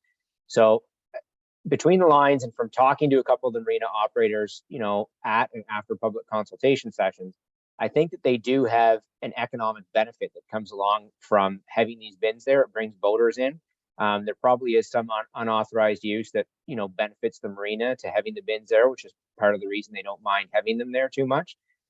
So, you know, I think yes, the marina operators do definitely need to be treated fairly and feel that they're getting something out of this arrangement. But what that is might depend on, you know, the way the bin system changes, if, you know, at their properties, right? So for instance, if you put a gated system on the code so that only, you know, quote unquote authorized users are using it, they might not like that very much, because it may mean that some of their boaters that are coming in to get gas and can also dump their garbage at the same time aren't able to use it. So that's just something for consideration. And obviously, as I said earlier, the marina operators will have to be, you know, consulted on some of these solutions that we bring forward at some point in the process. I don't know what that is or how it would look, but we do need to keep that in mind. Thank you. Councillor Hazelton. Thank you again. So one question that I would have, and I've heard Councillor Wianco talk about, you know, the district and their desire for, you know, making changes or whatever. I would like to, at least I hope, the district is looking at our township as having 19,000 residents when it comes to waste, because that's what the summer population is, and that is what the district study has stated. And my fear is that they're in their minds thinking permanent population, and so what appears to be obvious to me, anyways, is you know, when we've chatted with the district in the past, they have thought that, you know, 2 bags per property is appropriate on a weekend. But when you look at the properties and you look at the population in the summer, 2 bags can't possibly handle the volume coming from the population at these properties in the summer. And so I'm concerned that there may be a disconnect here between what the district's expectations are and what the reality is. And it sounds like it's a problem pervasive in Muskoka, because Muskoka, which we are a part of, is essentially a weekend resident intensity environment. And it's not like a city. It's not like Barrie. It's not like Toronto. You can't go and take how many properties do we have and how many average people do we have per property, and then calculate what the garbage expectations might be. And so I think personally, I think there's a big disconnect there. And I can't prove it, but that's certainly a gut feel that I have based on most things that I've heard coming from the district. So you, David, you just made a comment about, you know, the concept of bins are a benefit for the marina. So I want to just make a couple of comments here that I have a narrow focus, if you will, and that is when I think about marinas, I think about the marina that I use, which is Nautilus Marina in the summertime. And I would suggest that very, very little garbage makes its way to Nautilus Marina other than Nautilus customers. So there's very little reason to come to Nautilus and bring garbage. It's just, it just doesn't seem to be a normal thing. You know, it may be more of a thing at some of the other marinas, I don't know, but I would say that generally the marina bin sites are used by marina customers, and there are other marinas in Honey Harbor, and I think Councillor Bocek highlighted that, you know, his marina has a lot of what we'll call transient use of it, and there are other marinas like that.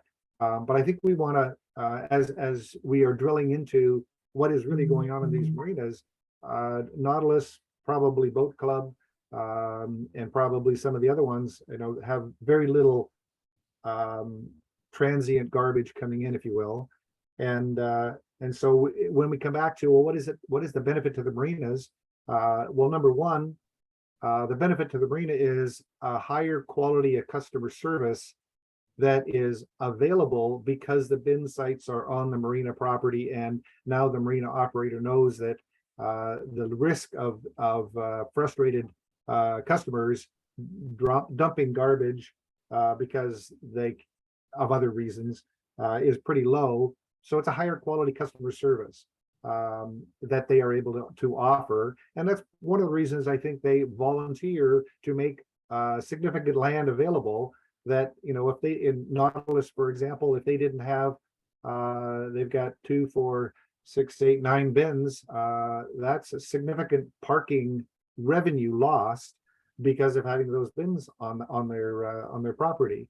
So, and of course, there's probably even more when you look at the distance back from the shore and the access and everything else. So I don't want to, you know, belabor whatever. I think that we need to understand the value of the marina, but we also need to understand what the marinas are providing us in this process, and where there are bin sites that are not on private property, like these marinas, then yes, residents may get access to them. But if you compare those sites to the marina sites, the marinas are, I think, potentially getting a raw deal. They're losing revenue and providing this service. Yes, it's a good service, but they're losing revenue in the process. And I don't think we want to ignore that fact when we look at the overall cost structure of things. Anyways, thank you for listening. I think it's important to remember, Council Hazelton, that Mr. Leader and Ms. Ham spoke to most of the marina operators. So they've heard directly from those marina operators what they think about the bin service and providing it and the cost to them and what their wishes are. So I think that we have to remember that they've spoken to most marina operators. I think there's only one that they couldn't reach. I think that's, you know, so their report has taken that into account. Ms. Way, I think you were drafting up a resolution for our consideration. I think it's about time we had a look at it. Absolutely. I'll share my screen.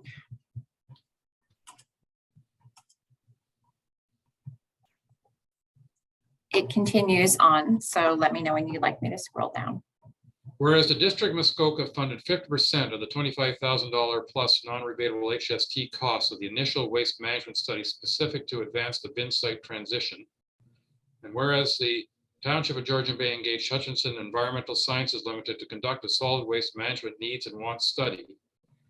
And whereas the solid waste management needs and wants study identified the following themes: reduce illegal large item drop-off, reduce use abuse by non-ratepayers, improve bin removal and replacement to cut down on overfull bins, improve accessibility for boaters, and improve usability for people with mobility challenges.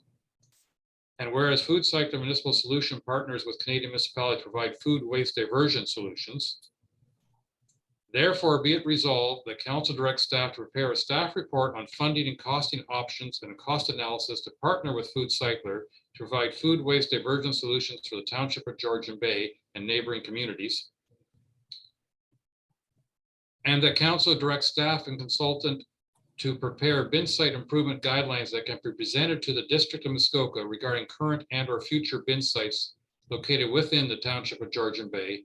This to include the GIS mapping and options analysis from wants and needs study, and the Council directs staff and consultant to draft correspondence to send to the Ministry of Environment, Conservation and Parks, MECP, in conjunction with the District of Muskoka regarding modifications to current waste management regulations that should consider waste needs of non-traditional property locations within the province.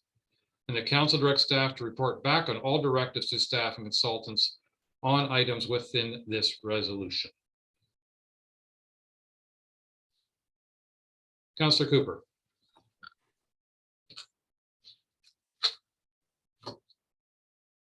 Thank you, Mayor. Could we just scroll up a little bit, please? So the, right there, that's fine. Thank you. I just wanted to talk about one clarification under whereas the solid waste management, blah, blah, blah, blah, and there's 5 bullets. The 4th bullet, improve accessibility for boaters. I'm not sure that's the right term. I think what we're talking about there is improve accessibility for the water access constituents. If you're talking about boaters, are we talking about transient boaters who are in the marinas that we have in Honey Harbor? Are we just talking about people that are putting a boat in the water rarely and not very much in Honey Harbor because there's little access, but maybe in Port Severn?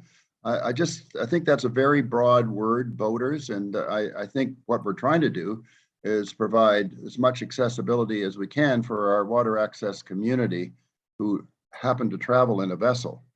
So I just want to make it understand what we're trying to say here. Thank you. Ms. Way. I was just going to say that that was the wording directly out of the memorandum that was provided. But perhaps the wording of maintain accessibility for water access ratepayers would be provide more clarification. Mr. Leader, I think that's really what you intended to say. Would you? Yeah, that's right. And you know, these, to be clear, these bullet points were something that we put in for a summary memorandum to inform council. It's not necessarily the specific outcomes of the needs and wants study. They do encompass them to a fairly good degree, but it's yeah, it's not. I don't want it to just be. I guess when we read the first line, whereas the solid waste management needs and wants study identified the following themes, that is correct. I guess an additional item that I think should probably be on this list is improved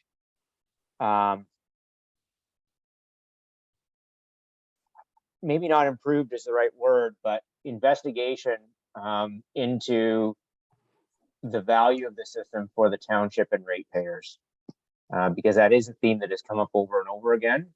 You know, that there will be an outcome from this study that recommends further investigation into the value of the system overall, right? So that might include non-residents, for example.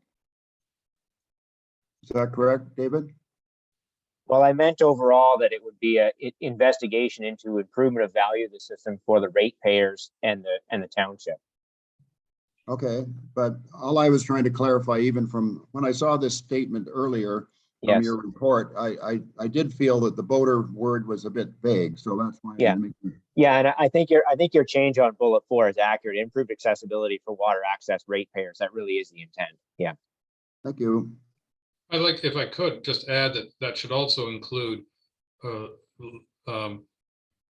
road access ratepayers who don't get curbside pickup, however we can most efficiently word that, because there's a segment of our population that do not enjoy roadside pickup and therefore are using bin sites, be they licensed or unlicensed bin sites. So it's not just water access, even though they're the bulk of it. Could I helpfully suggest we change the 4th bullet to say improve accessibility for non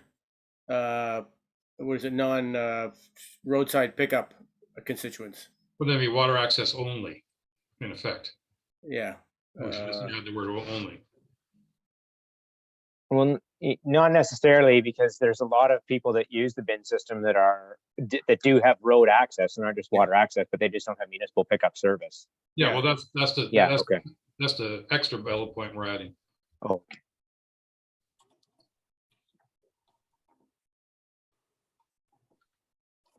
Okay. Councilor Yanko.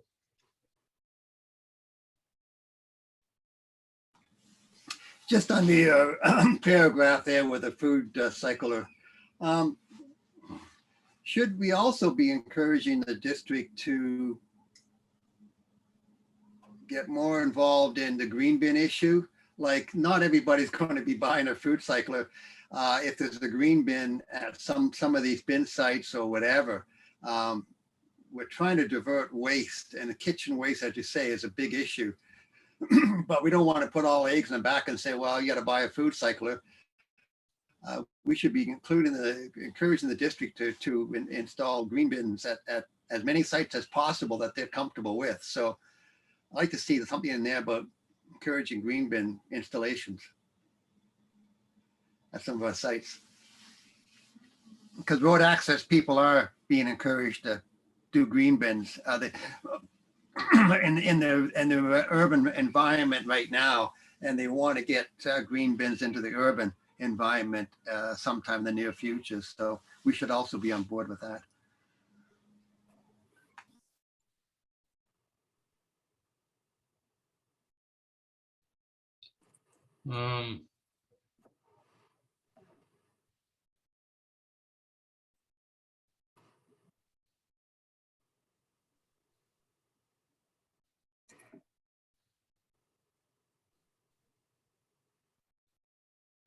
No, Your worship, sorry, I believe CEO Mariotti would like to respond.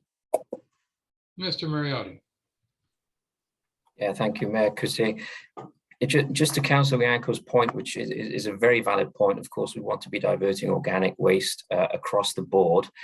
In respect to the bin locations, this is where the food cycler has a potential advantage over a traditional green bin at these bin sites, in that we're able to divert the organic waste at the source. So yes, this would be primarily for our water-based ratepayers. However, in turn, it would also help improve the bin, the bin site logistics. So now, if we have folk on islands who are using a food cycler type system, the bulk of the weight as well as the stink factor is being removed, which would then alleviate the issues with bears and raccoons at the bin sites at the marinas, as well as reducing the overall waste and smell at those sites. So the food cycle is really geared for how to improve the overall experience of our bin sites. Thank you. Yeah, I'm not sure, whether we need to, because this is what we as a township are asking our staff to do, and then in conjunction with the district and the province, and our consultant, of course. I'm not sure we want them to spend a lot of resources on in doing the, I'll call it green bin encouragement, simply because I think district will be doing that anyway. Councilor Jarvis. Yeah, I appreciate the motion as it stands. I'm just wondering if we don't talk about an education component in there at all specifically. I'm sure it's sort of understated in most of what's there, but there should be an educational component so everybody understands that, one, garbage just doesn't disappear once they put it in a bin, and two, there are better ways to deal with it. And I'm just wondering if we should be having that as part of this. Well, then my question is, do you want our staff at this time in time on creating an education program when we know that district's going to be doing it anyway? Yeah, you got a good point there, Mr. Mayor. We'll leave it as is. Councilor Hazelton, please. I did like the idea that that third whereas clause identified the following items, and one of the following items that I think we identified is a consistently provided comment on the need to understand the costs. And I think that I think it's useful to highlight the fact that one of the key themes was the cost and the cost per service, so that we can make effective decisions or recommendations, whatever the case may be. Yeah, and I think Mr. Leader already suggested that, so maybe that should be an additional bullet point. Yeah, it could be, yes, exactly.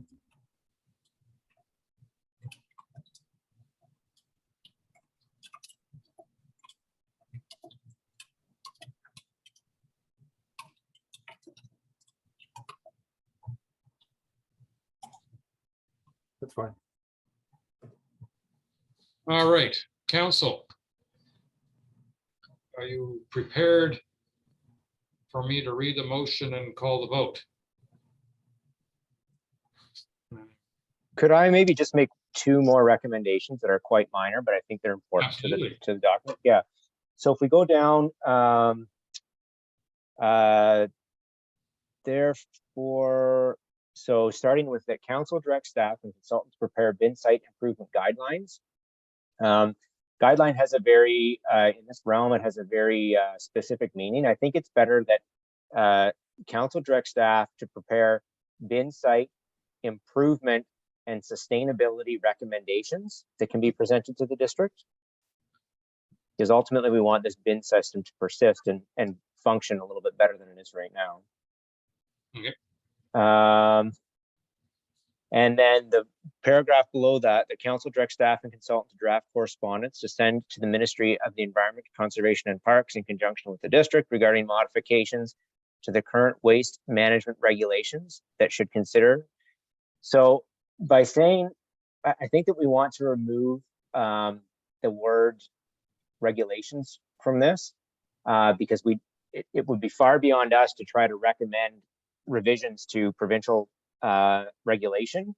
So I think what we really want to say here is prepare correspondence in conjunction with the district to allow permitting of the current waste management system.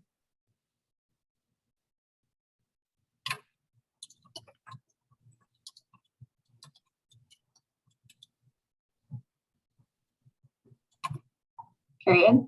And then just remove that and then after that semicolon, it should be that should consider. Oh, sorry, you didn't need to delete all that. Oh.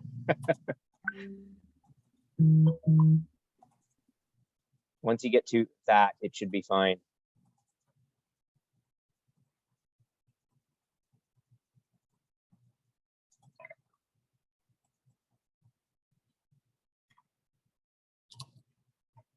Yeah, and I would remove the should and just say that considers waste management needs.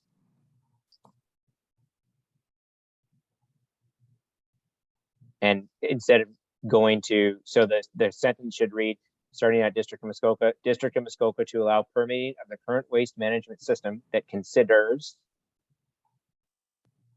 Sorry, you cut out on my end. Oh, sorry. So if we go to the third line of that paragraph, if we start with system that considers, plural, waste needs. No, system is singular, and then considers is plural. That considers waste management needs, and instead of being broad and talking about the province of Ontario, I think we should say waste management needs of the township of Georgian Bay.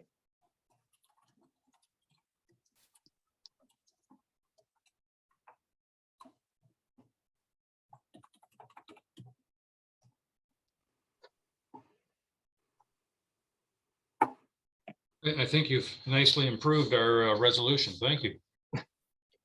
Feels a bit weird doing it, but I'm glad it was helpful.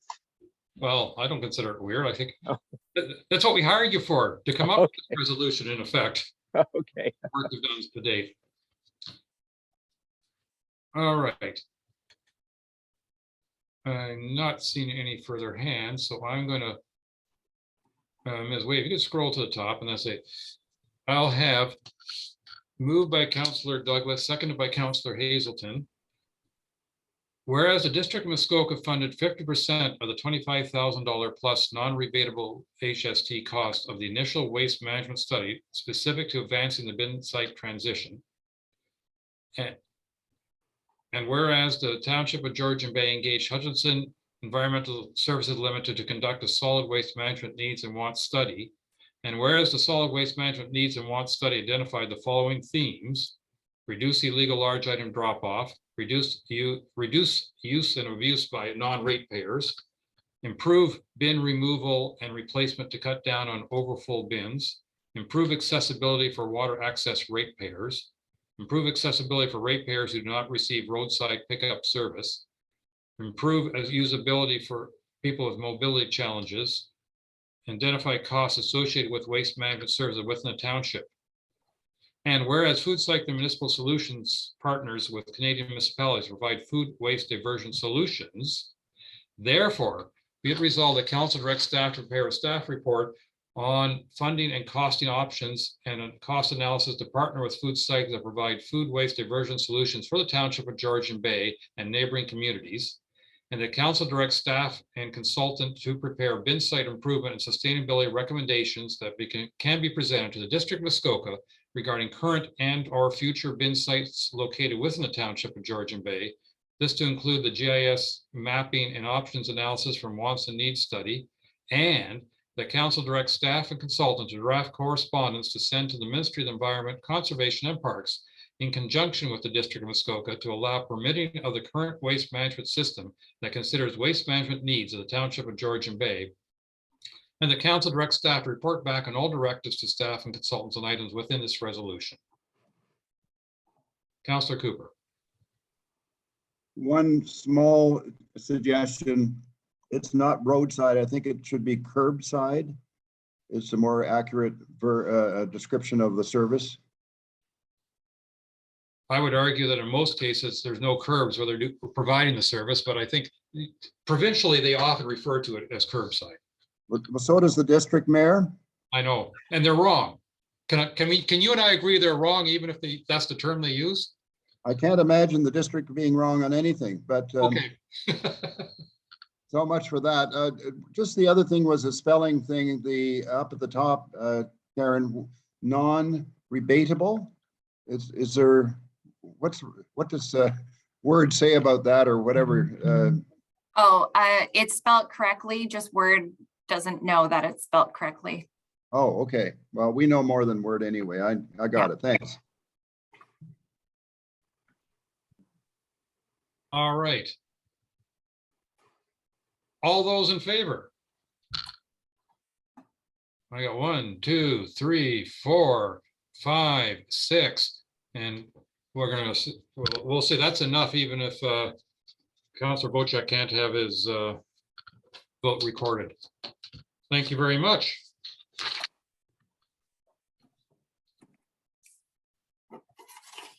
And now, moved by Councillor Jarvis, seconded by Councillor Wienko. Be it resolved that Council adopts bylaw 2022-074 to confirm the proceedings of the August 29th, 2022 special council meeting. All those in favor? And that is carried. Moved by Councillor Douglas, seconded by Councillor Wienko. Be it resolved that council does now adjourn at 11:54 a.m. until September 12th, 2022 at 9 a.m. or at the call of the chair. All those in favor? And that is carried. We are adjourned. I say thank you very much, everybody, for the last 3 hours. I think we had some very good discussion. Yes.